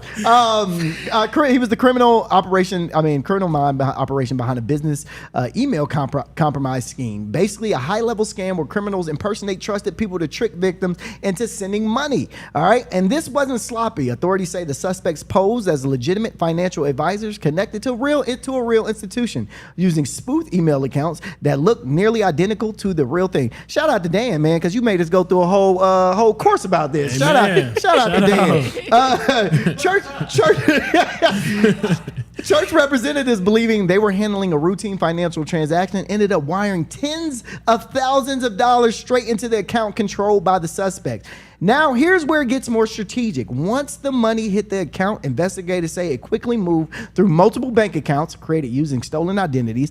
That's a classic laundering technique designed to make the money harder to trace. In simple terms, the money didn't just disappear. It got layered, okay? And it didn't stop there. Authorities say the group allegedly used the identities of church staff members to create additional fake email accounts, meaning they might have been setting up future scams using the same organization. So this wasn't a one-time hit. This was potentially an ongoing playbook scheme. Do you know what that means? These people were trying to literally potentially get the church folks sent to jail. Because what if you are following a money trail? And it leads back to the email you sent. From the church members, I mean, that's so diabolical. Y'all don't care about hell. That's crazy. I heard somebody say this on Twitter, and I'm not agreeing with them, but I am. My eyes are open. They said, He's only doing what preachers do now. And I said, hello. I said, I'm not going to agree, but my eyes are open. Hold on. Bro, I tell you all the time. I tell you, they steal from us all the time. That's because you're godless. you might be God because you go too hard on the church. And I got to rebuke you in the name of Jesus. I swear to God, just maybe. She said that's because you're godless. Y'all need to fix y'all's churches out here sometime. You're not. Because I swear to God, bro, this is the first time when I moved to Georgia, I've seen pastors pulling up in Rolls Royces, Benzes. They pulling up, stunning on folks. They don't do that in Colorado? No, not in Colorado. I told you, my pastor was walking around shoeless. That's his fault. That's right. That is his fault for walking around with no shoes on. Jesus didn't get paid from what he was doing. Why they got to get paid? Hey, Jesus also died. So, did your pastor want to die too? Oh. Why'd you have to go there? I mean, you just said Jesus didn't have no shoes. He wasn't getting paid. Yeah, Jesus also died for our sins. It's not okay though. I will double down and say it's not okay what he was trying to do though, for sure. No, well, I'm saying yes. I'm saying what he did, Opoku, is not cool. But the point that the person was making, I get it. That's what I'm saying. I get it. I'm not saying that I agree with the point that they was making, Lana, because I am a God-fearing man myself, but I do understand and I see where he is coming from. I'm a God-fearing man, not a church-fearing man, not a pastor-feeling man. Fearing man. Okay. Yeah, no, I do get that. There is a distinction for sure. Because some of these people do, you gotta give your last because we gotta keep the lights on. Close the doors. Close the doors. Close the doors. Ushers, lock the door. Like, God dang, wait a minute now. Okay. Which one of y'all's grandpas is out here shooting people? Yes, what in the ARPP is going on in the senior citizen community? I'm saying, what? Police in Brookhaven say Veselin G. Tezabakato. Hold on. Yeah, I'm telling you his name. No, that's probably like Tezabakato. Svetkov. I don't know. Oh, he's Russian. He's Russian. So, or Ukrainian. Y'all don't know what we don't know what he is. My bad. Anyway, 79 years old, is now behind bars after allegedly shooting a 75-year-old man in the parking lot of a Kroger on Peach Street. This happened just before 10 a.m. Here's the thing I would have questioned a little more. If this was happening at like 7 or 8 p.m., I would have had like a lot more questions. But 10 a.m. is like prime time old people grocery shopping hour. So this makes sense. Yeah, you know what I'm saying? When officers got to the scene, they found the victim suffering from a gunshot wound to the abdomen. He was rushed to the hospital. But as of now, authorities haven't released an update on his condition. Police initially released surveillance images looking for a person of interest, but now they're interested in Vetkov, who is facing charges including aggravated assault and possession of a firearm during the commission of a felony. What investigators still haven't answered, the biggest question is why? Why, Mr. Vetkov? Why? Did he steal your buggy? Did he steal your little scooter? Did your coupons not work? What happened? Why did this happen? So right now, there's no confirmed motive, and police are still working to piece together what led to this kind of violence between two senior citizens in a parking lot. Oh, it was a senior citizen that shot a senior citizen? Y'all don't listen. 79. Y'all don't listen. Why they beefing? Y'all don't That's listen. crazy. Don't listen don't at be all. listening. 79 and 75. 79 and 75. 79-year-old shot the 75-year-old. Damn. Can you pull up his picture again? Because he's looking like I did it. Oh, He's no, still for been sure. accused. He has not been convicted. Oh, that- he's, he looks he like looked he's guilty. about that Yeah, life. that man definitely does look like he, you know what I'm saying? I'm just saying, I wouldn't go on his lawn. You No, know what I mean? no. Because he looks like literally one of those people who would like shoot you It was probably something from back in the on day. a lawn. You It was think probably so? something from the Some back in the old day. beef? It could have been some old thing. Old beef? Yeah. No, could have been some current woman. Yeah, Myrtle. Myrtle. Shoot. Yeah, they was arguing over Myrtle. It's kind of wild though, bro, that he got that thing on him. You know what I mean? He At a grocery store He got parking that lot. thing on him at the parking lot. Bro, this is Georgia, bro. You gotta have that thing on you at all 79 times. though? Even at 79, bro. I don't think nobody really gonna run up on you at no 79. You feel me? Like I think you're kind of solidified to like stay alive after 79. I think you're pretty good in the community. And that's what I think is sad is that you live 75 years to go out in a grocery store parking lot. No, Yeah. did he die? No, his current condition has been updated. he He's got just dead. shot in the abdomen and the stomach. Yeah, man, I hope he's okay. That is sad. God See, y'all wants don't. him here though. God wants him here. Though. I hope God wants him here. So. Yeah, because he's got a testimony. Amen. That he does. Okay, but this next story definitely takes sibling rivalry to the next level. Yeah, so this wasn't just a family argument. Okay, this turned out into a full-blown. Matter of fact, I'm not gonna read it because I want to build this up. Okay. Authorities say Nathan Cole Carwan, 33 years old, got into a heated dispute with his sister that started earlier in the day at their mother's house on Honeysuckle Road. Now, when I used to fight with my sister, okay, we were getting the normal stuff, push, shove, pour water on each other, and if we was really mad, we'd tell on each other. You know what I'm saying? Because that was like us, tell on your brothers, and you just fight it out, keep it moving.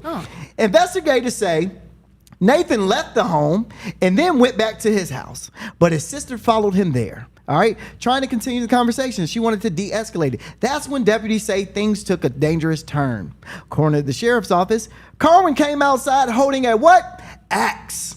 What? What in the medieval times are we doing? Holding an axe and began chasing his sister as she tried to leave the property. While she was attempting to back out the driveway, he allegedly struck her vehicle multiple times with the axe. Does not end there. Okay? If that wasn't enough, deputies say he also fired a rifle into the air multiple times in her direction while she's trying to get away. Oh my God. Sir, I'm gonna need for you to pick a weapon. Okay. You have an arsenal for your sister. You know what I'm saying? Action rifles. I'm gonna need you to, start in the axe, go to a sword, then go to a handgun, then go to a rifle. Don't just go from an axe to rifle. You know what I mean? This is not the medieval time. So now what started as a verbal argument turned into a situation involving both a weapon and gunfire. Thankfully, authorities confirmed that the sister was not injured, but her vehicle did take some damage.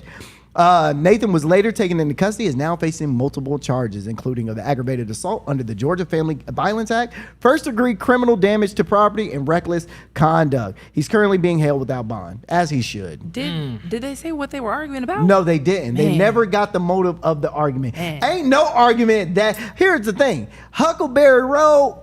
It sounds like Huckleberry Road. Was it or is it Honeysuckle? Huckleberry, whatever it was. Honeysuckle Road. They. So how old are these people? I didn't get their age. Oh, yeah. It says 33. Nathan's 33. Yeah, there you go. Yeah, but they don't give his sister's age. I mean, she's old enough to drive. Y'all are old, too old to be doing this. Too old. The real question is, do you report your sister or your brother though?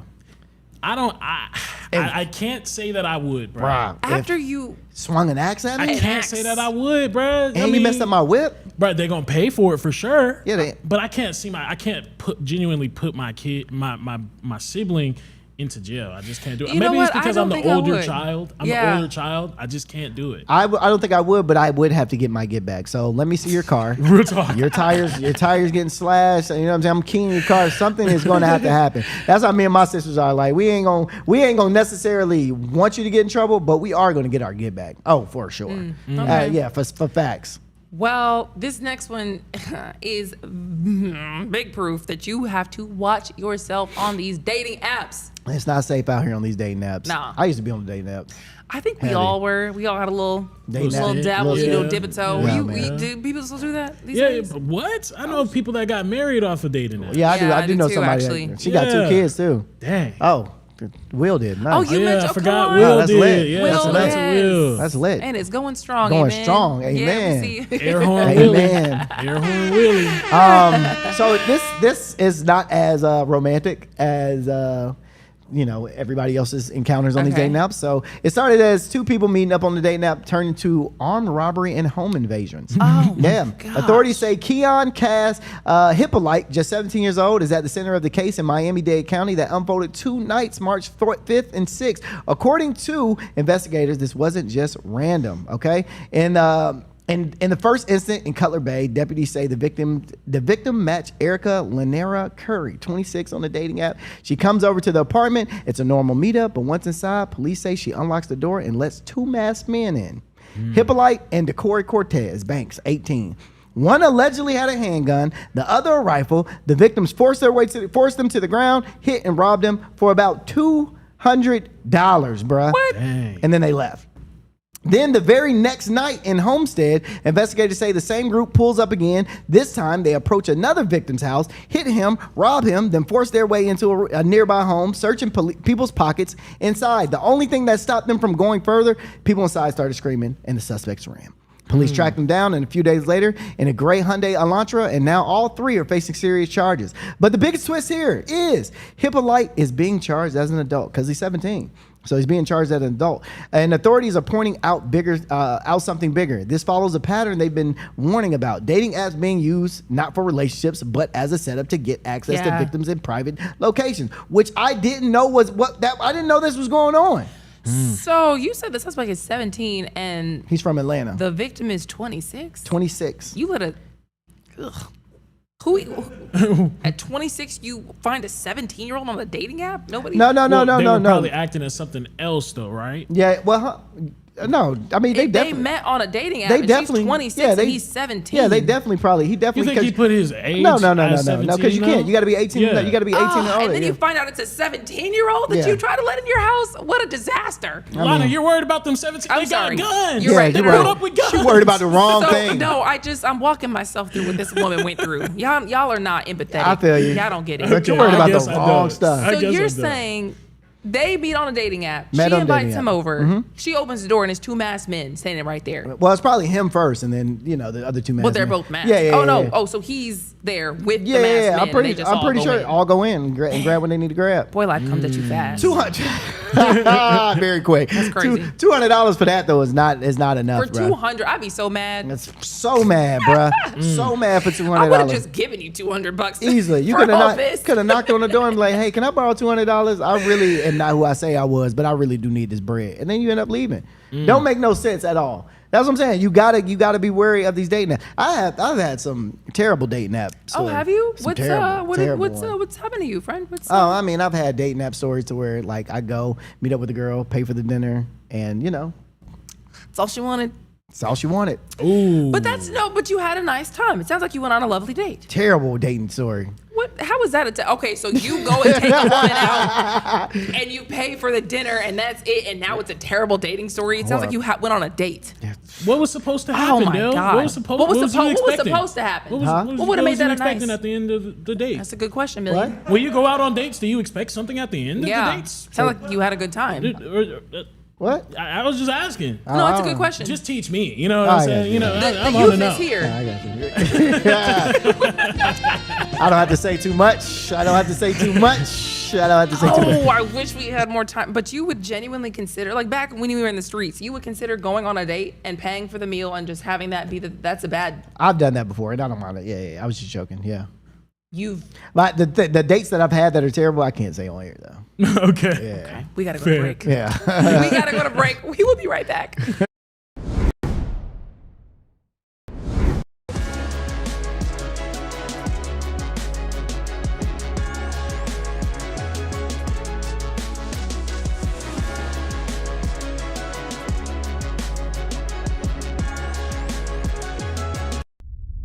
A major move today. Hot 97 is expanding. Hot 97 has launched a full streaming television channel. Hot 97 is no longer just a radio station, it's now a streaming network.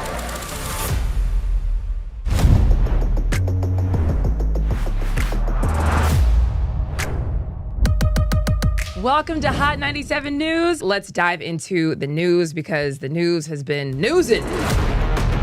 Hot 97 mornings with Merrill. We got Shiny Culture in the building. Leah Bell in the building. Good morning. And DJ Cass One.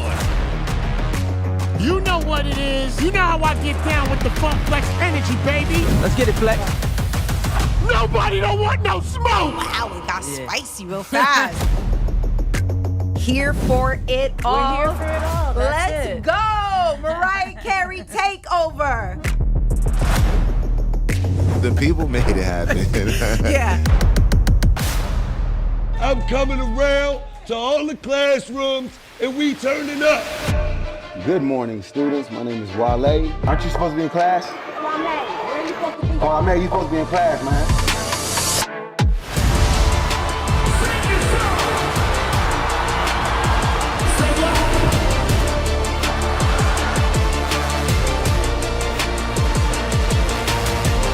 Rihanna has become a true worldwide icon. Congratulations on the job. We listen to Hot 97 every day. We can't wait to hear you guys even more. Hey, let's go!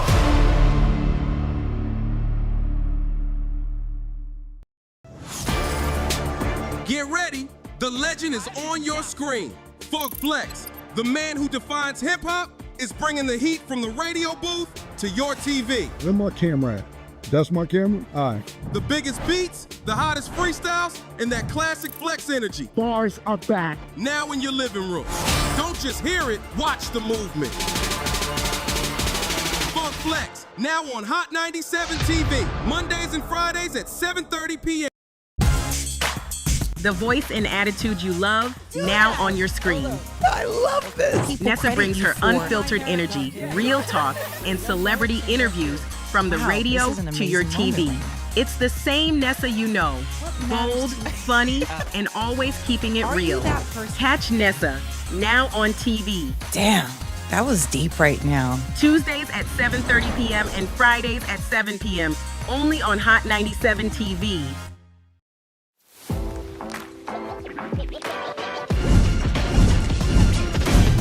Welcome to Hot 97 News Atlanta. Chris here with Rondell with 2 N's. What it do? Give it up to you. And Million. Hey, the fact that this is a reality. Brand new live news show. I'm your host, Lana Harris. There is so much going on in this country and in this world. Civil unrest. Nobody's going to trust that. Any of this sounds, like I said, it sounds good. Yeah. It does sound beneficial.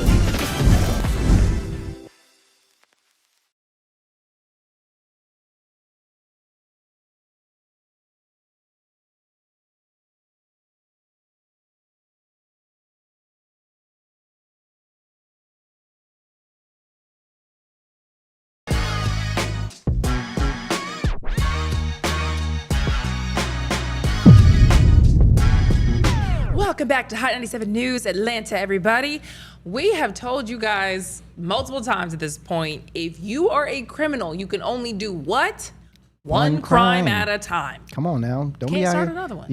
Everybody want to keep doing stuff after they already are doing something. Right. That don't work like that. Doing you know what too I'm saying? So authorities in Clarkson say Denisha Everson, 42 years old, is now facing murder charges after what they're caught. Wait. Here, I'm about to dig. That's like a crazy part, but why she's doing it is even crazier. Calling a tragic case of mistaken identity. According to arrest warrants, Everson believes she had been robbed earlier that day, specifically robbed for drugs.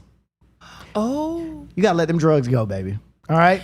Later that same day, she ends up in Clarkson Food Mart on North Indian Creek Drive, and that's when she says she spotted a car she believed belonged to the person who robbed her. But instead of calling police and walking away, investigators say Everson got out of her vehicle and started shooting. And that is where everything goes wrong, because the person inside the car wasn't the robber. Police say the victim was a 61-year-old bystander, someone who had nothing to do with what happened earlier. His car and his body were struck 11 times in the parking lot. The entire shooting was caught on surveillance video. 11 times over some drugs.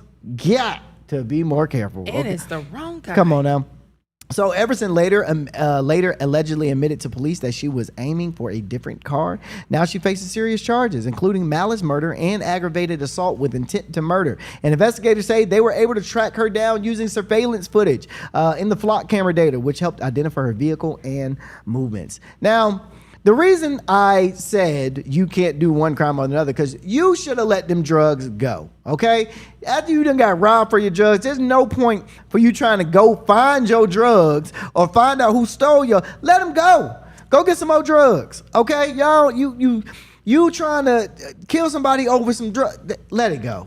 Well, you have to look at the full picture. Why are you talking like that? You have to look at the dichotomy of it all.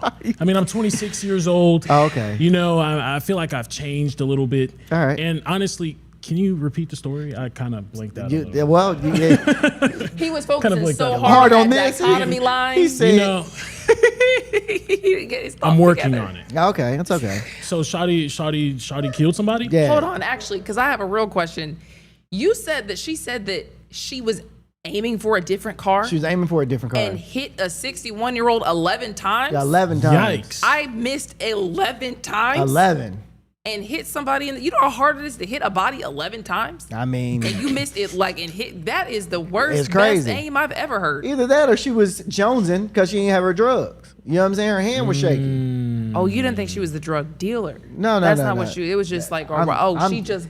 Well, pull the picture up. Let's take a look. In my head, she was just like she was a dealer, and this was like retribution. This is somebody who allegedly had drugs. Does she look like a dealer? She looks like a nice, upstanding woman. What are you talking about? Now that little tattoo right there does say a lot. Don't say dealer. You don't think that says dealer? No, my friend. What? No, dog. I'm sorry. Good try though. We don't know. She looks like a stone cold. I don't know, bro. We don't know. And if she is a dealer, what is she dealing? I'm not buying. I would never buy from her. Y'all think every black person is just so. No, some of them are bad. some of us are bad people. Well, these are just allegations. Right. So she's allegedly a bad person, but that, I just think it's crazy that she just got the wrong card. 11 times is crazy. 61-year-old man. Imagine you're minding your business and you get hit 11 times. That's crazy. That's crazy. Oops. That's crazy. Oops. That's crazy. Oops. Crazy. Okay. Moving right along. Because there's a lot of crazy stories. I don't know how y'all find all these stories today. They'll be pulling them out. Yeah. I don't know where you find all these. So apparently somebody snitched on the plug for discount clothes. Come on now. Come on now. Come on. Come on now. Come on, what? So you ever been to Arbor Place Mall? I've driven past it. It's come on, that's like a staple in Douglasville. Have you been to Arbor Place? 1,000%. Yeah, I bought stuff from Arbor Place Mall. You didn't buy this shirt from Arbor Place Mall. That's from right? So H&M. You would have do me like that, right? H&M, my brother. Okay. That's H&M. That's H&M. So shoppers at Arbor Place Mall in Douglasville probably thought they were just grabbing a fit, some accessories. That's what everybody goes to Arbor Place for. But instead, they walked into a large-scale police operation targeting counterfeit merchandise. Authorities say Douglasville police, along with county deputies, executed search warrants at 16 different locations inside the mall and were talking to stores and kiosks. Now, kiosks, I get. Okay, I understand. Yeah. You go into the middle of the mall, you see all these people, they selling, and in the middle of you never buy anything from the middle of the mall. Kiosk, yeah, no. Never buy anything. Yeah, that's too desperate. Yeah. Unless Quit you're staring at me. Exactly.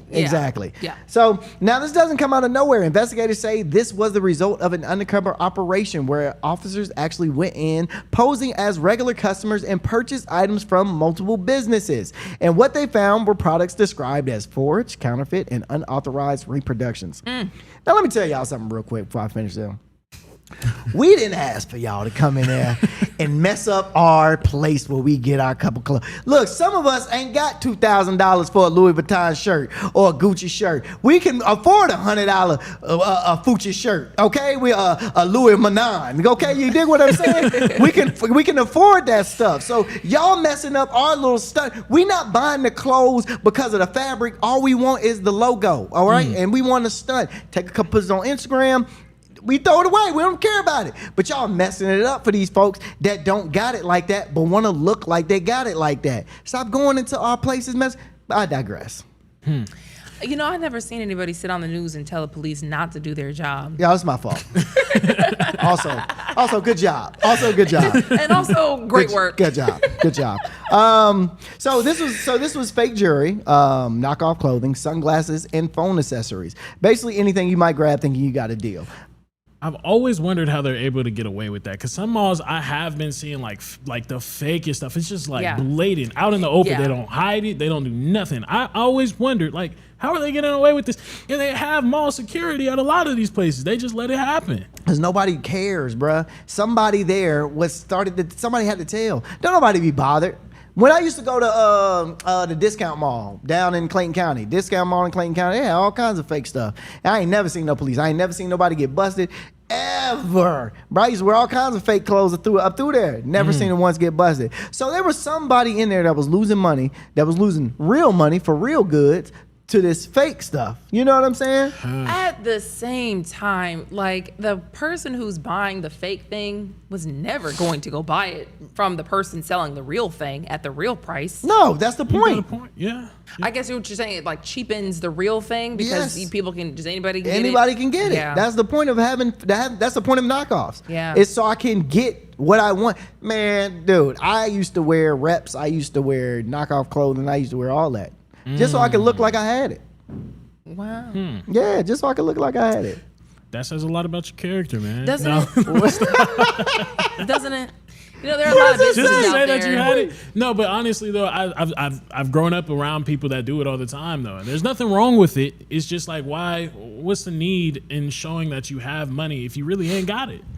I don't know, man. I was young and dumb. I was 26 actually. Huh. Dang. Yeah.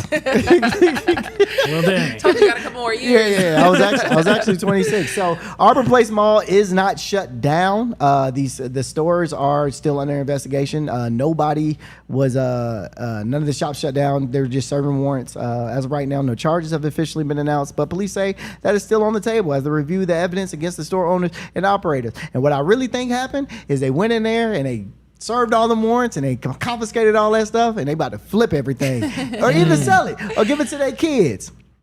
You know, it's crazy when you think about how many crimes just are open secrets. Because it's like we all know. You remember, weren't we talking about how everybody does like 5 crimes a day? Yeah. Like breaks like 5 on laws average, a day on average. breaks, yeah. Because it's like you don't wear your seatbelt, Yeah, you speed. yeah. And then like, you know, just random stuff where I cut someone off, moving violation, you know, just in traffic, you just, you know, hit 5 crimes a day. So, you know, this is kind of a lawless society when you think about it. Very. Everybody out here just Jaywalk. Yeah. We all out here just being, you know, criminals. It just depends on when you get got, you know? That is true. That is true when you get got, bruh. Okay. In the meantime, Stone Mountain Park. Man, apparently they're about to lay off a bunch of people. Massive layoff. Yes, and when 500 people, their jobs are on the chopping block right now at Stone Mountain in Georgia. You know, the layoffs are planned for June 1st, so people still have time to kind of prep for where, you know, their jobs are going to be going. This is when people start going to the park. Exactly. Wow, that's the worst possible time. You got to do this in the winter. Right. It's crazy. Right. So the park is going through a change in who runs it. They're doing a restructure. Somebody else is coming in. The company is called Aramark Destinations, and it's taking over. Current leaders say that they are working together to make the change smooth. You know, workers who lose their jobs may be able to apply again to the new company. But again, this is upwards of 500 people that have lost their jobs. Right now, workers are waiting to see if they'll be rehired, what jobs still may exist, whether their pay or roles will change, and officials have not shared full details of the whole entire thing yet. But I mean, I had to think, I'm like, dang, 500 people was working at Stone Mountain. I've never seen people working around Stone Mountain aside from that little spot up top. Yeah, that's the only place that I can't see 500 people being there though. It's huge. So I actually now live kind of close to Stone Mountain, and there's a lot more to that park than I think most people realize. And there's a whole little it's like a complex, it's like a ropes course and like a mini golf. Yeah, What? you've never been? No, not all that. I was thinking that's their problem. They need a marketing person. They really need to be hiring someone because people don't know what all is even there at Stone Mountain, first of all. But I did see, you know, they got a little train that, have you ever been on one of those rides where it's kind of like the person will drive the train and everybody's on the train, everybody's on, you know, whatever it is. And you look over to whatever they're displaying and you've got actors. Yep. And there's like, you know, a dinosaur actor and someone slaying a dinosaur. Huh. They got that kind of stuff for the kids, but it's also like as an adult, it's like, man, this looks tired. I think those people just got fired. I really think it's like the people who it's like, is anybody really coming here? They got a movie theater. Would you They got a ever movie go? theater? I think they play like something specific. It's not like a movie theater. It's like we're gonna play this one movie on this one day, and nobody knows about it. I didn't know that. So all these people are there working for who? You're right. So so the jobs that I did look at that they have ride operators, you know, the sky ride, things like that. Yeah. Attraction attendants, tour guides, tour guides. Why are you touring Stone Mountain? I'm telling you, that's the tour. Like, they'll take you kind of around, and it's a weird show. I had a family reunion. We went to Stone Mountain. It's, so that's why I know this. They also have a hotel over there. They do. I swear, I've They only stay there. because people that are actually at like that go to Stone Mountain. We just go and hit the mountain. That's it. Run Yeah. up, run right back down, and go Outta home. But did you know there's actually multiple trails out there too? No. Yes. I actually just found out that the other week. Because What? On the we mountain? went out there because they're around the mountain. So there's this, the one trail everybody knows. You Yeah. walk up, you walk down. It's not even like really a trail for real. But there are different, like there's a lake. There's a trail that goes around a lake. There's one that's kind of like a little island. So you can drive over the bridge and then go on that little hike. It's not really a hike. You kind of just explore that little island and you walk, Y'all just don't know how to walk. That's the problem. Y'all don't know. Y'all don't know how to be in nature. That mountain is more than enough, though. That little stone rock that they got is more than enough. Yeah, bro. I don't Clearly walk it's up. not, because 500 people are getting fired. Are they just firing him? So it's a new company that's coming over and taking over. So budget cuts? But I don't know. They didn't release exactly if they're going to be paying the people the same amount, if they're even going to be rehiring the people, stuff like that. This sounds to me like they're probably going to say, let me see what we even have going on here, and let me see how many people we actually need to be working here. Facts. Kind of situation. Because all y'all clearly are needed for how much money we're probably bringing in. So I don't know. I don't know. What I had a question to ask. Ah, man, I had a question to ask. Well, can they? No, I don't have a question to ask. I thought I did. When's the last time you've been to Stone Mountain? Probably last year, or probably beginning of this year. Probably last year, one of them two. But we only, like you said, ran up the mountain, went down the mountain, ran up the mountain, went down. That was it. If I was them though, if I was any of those 500, I was staying at the bottom of that mountain still and sell water or something, because. Bruh, it is hot. It's a bunch of people that go up and down that mountain, bruh, and a lot of them I see don't have water bottles or take the water bottles all the way to the top of the mountain. I think what they could actually use for real is something you can actually do at the top of the mountain. You get to the top of Stone Mountain and there's just a building. And you can look out and that's it. That's their real problem. They imagine they have like some restaurants or like some kind of like attraction that you could do, literally anything. There's nothing you can do. Right. How would they get a restaurant on top of the mountain? They figured out. They figured out how to get. Yeah, they figured it out. They figured there's y'all look at me like I was just asking a stupid question. That's a real question. It's a good question. That's a real question. How would they get a restaurant on the top of the mountain? They put it on the sky ride. They put all their stuff on it, and then they just take it up and down. It'll take a minute, but like you can put something up there. At least a coffee shop. I agree. I agree with you. Put something up there. Something. You get up there, you're like, this is okay. Yeah, I guess. It's really boring at the top. They do a nice Easter service at the top of the mountain. Yeah. Oh, that's hard. Wow. Yeah, you can just see the sunrise over the mountain. It's really cool. See, That's y'all don't kinda know tough. the Lord. Y'all don't know. Y'all don't know how to walk, and y'all don't know the Lord. Oh my God. It's a shame. Who am I sitting beside? Ooh, heathens. You heathens. Oh my God. Okay, so we do have to take kind of a turn because this is a sad story. There's a Metro Atlanta. What is a woman? Yep. She died on vacation. Yeah, so a woman from Marietta, Georgia named Tamira Dix died while on vacation in Puerto Rico. She was ziplining actually when something went wrong. I heard about this. Yeah, so her family was told that she hit her head while she was ziplining, and they still don't technically know exactly what happened. After the accident, they say that her family in Georgia started trying to get more information on what happened because she didn't die on the spot or anything like that. So she hit her head. She was a little concussed, and that's at least what they're saying. And then after that, that's when she went home for a little bit with her boyfriend because she was on a vacation with her boyfriend. Went home for a little bit and started having seizures in the bed. Yeah. Wow. But what other way to go than on vacation, though? That's all I'm saying. What? I mean, you're living life to the fullest That's at that the point. wildest mind take. you, but mind you, it's ziplining though. It's ziplining though.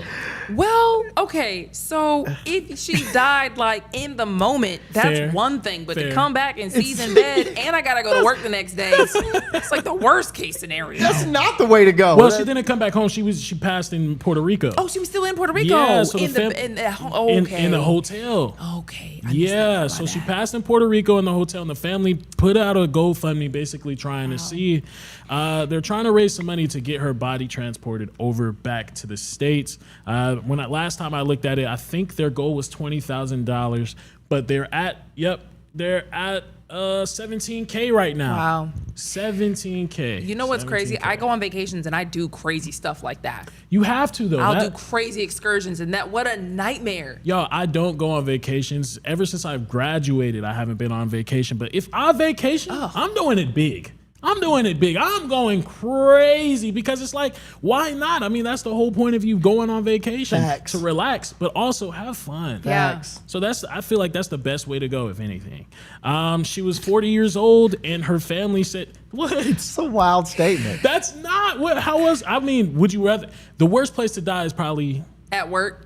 Or alone. I don't want to die on the job. Oh, no. Just don't let me be dying on the job. I don't want to, let me be at home at least. Like I said, I don't want to die butt naked in the tub. Butt naked in the tub is definitely number one for me, the way you put it. 1,000%, bro. Do not want to die in the tub butt naked. Okay. For sure. So right now, her family is still waiting on exactly what happened. The full story. Yes. If they can, maybe possibly press charges against the zipline company.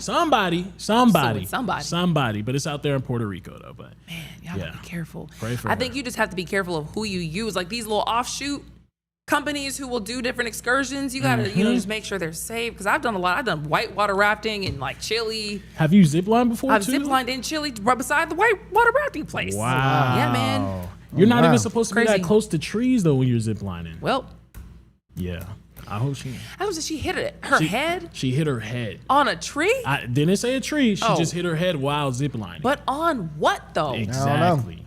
Because the way have you ever ziplined? I've only ziplined. I've ziplined once. You know the position you go, like you're not. What happened, man? I guess when it's your time to go. My God, man, her poor family. Okay, moving on. Did you know the Falcons have new jerseys for the new season? Oh my gosh, I'm so over these Falcons, dog. I'm so over them. I'm over them. Well, look at these jerseys. That's not an air horn. Oh yeah. These jerseys. Is it different? I mean, it's terrible. Very, very minuscule. What's the problem? So they unveiled these Thursday, and it's something refreshing. You sound I know. And the new president and CEO, Greg Biddles, the goal was to create something timeless, something that honors the past, reflects who they are today, and signals where they're headed with a young, exciting roster. Now, visually, the changes are clean and intentional. Look the exact same. The primary home look is a red jersey paired with white pants, red socks, and black helmet. On the road, they're going with a white jersey mixed in either white or black pants. Still keeping the black helmet. It's simple, sharp, feels like a return to more of a classic football look instead of trying to do too much.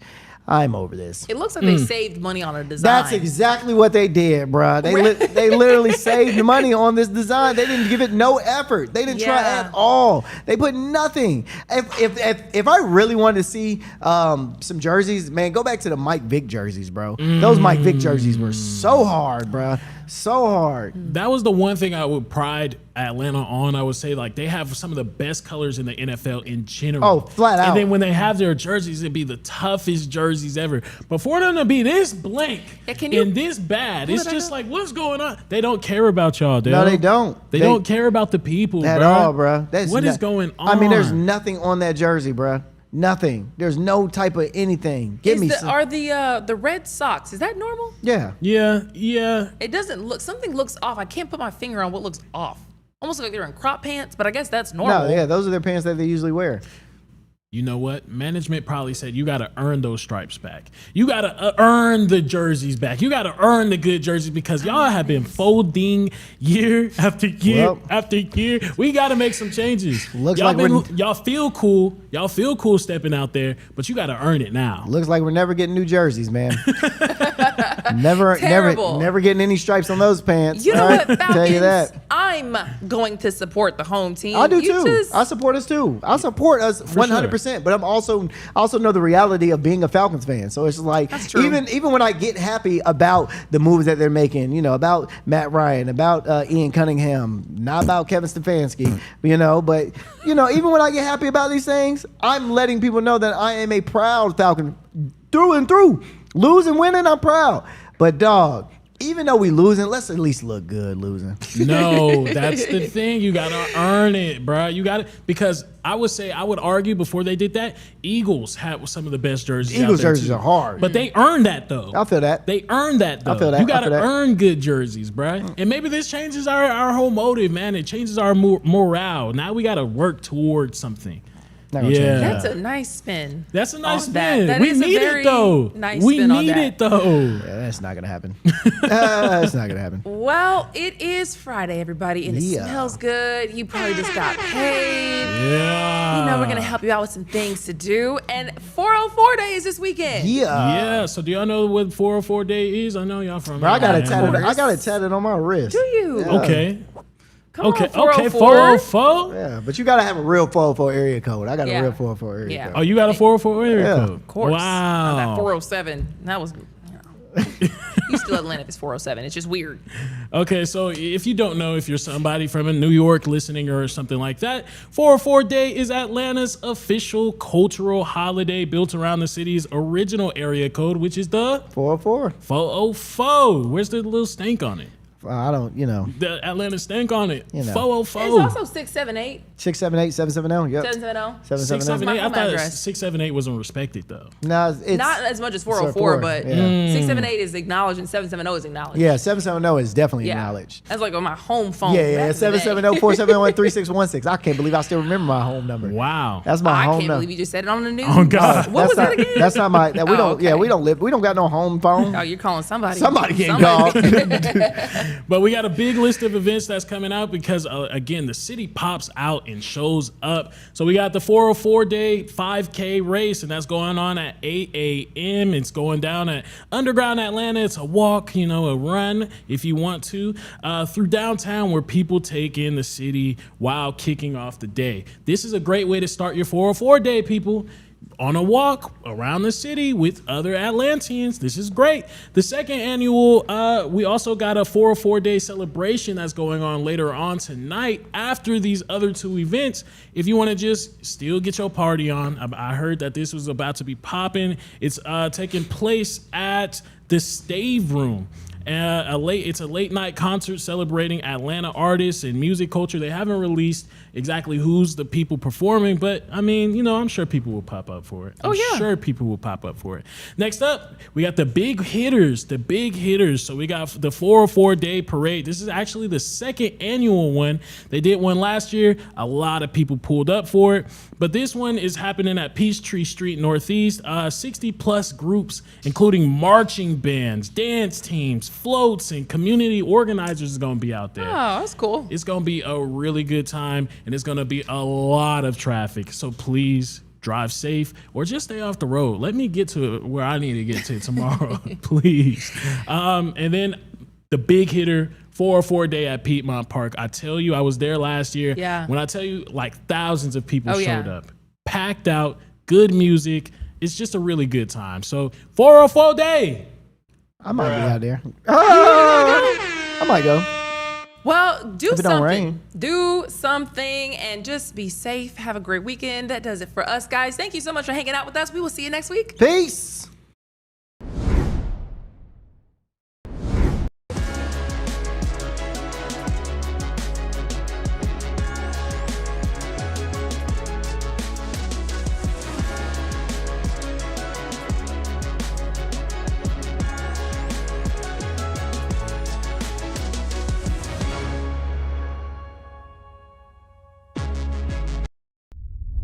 A major move today. Hot 97 is expanding. Hot 97 has launched a full streaming television channel. Hot 97 is no longer just a radio station, it's now a streaming network.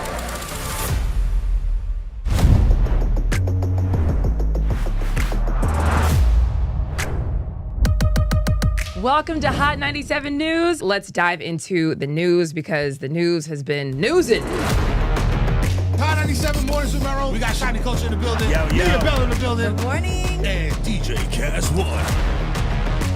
You know what it is. You know how I get down with the Funk Flex energy, baby. Let's get it, Flex. Nobody don't want no smoke. Wow, it got spicy real fast. Here for it all. We're here for it all. That's Let's it. go. Mariah Carey takeover. The people made it happen. Yeah. I'm coming around to all the classrooms and we turning up. Good morning, students. My name is Wale. Aren't you supposed to be in class? Wale, where are you supposed to be? Oh, man, you supposed to be in class, man.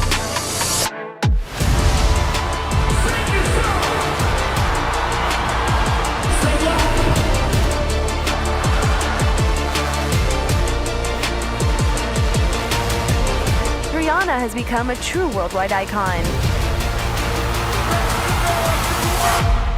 Congratulations on the job. We listen to Hot 97 every day. We can't wait to hear you guys even more. Hey, let's go!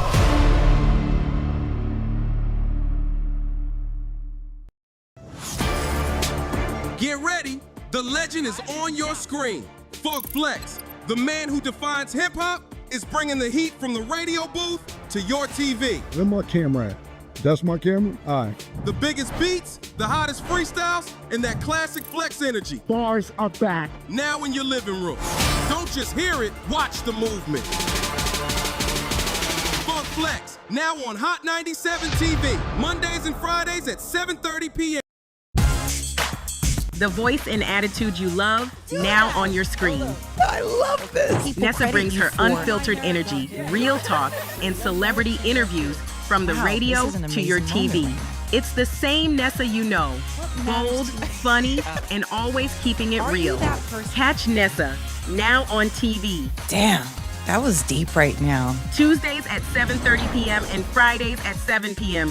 Only on Hot 97 TV.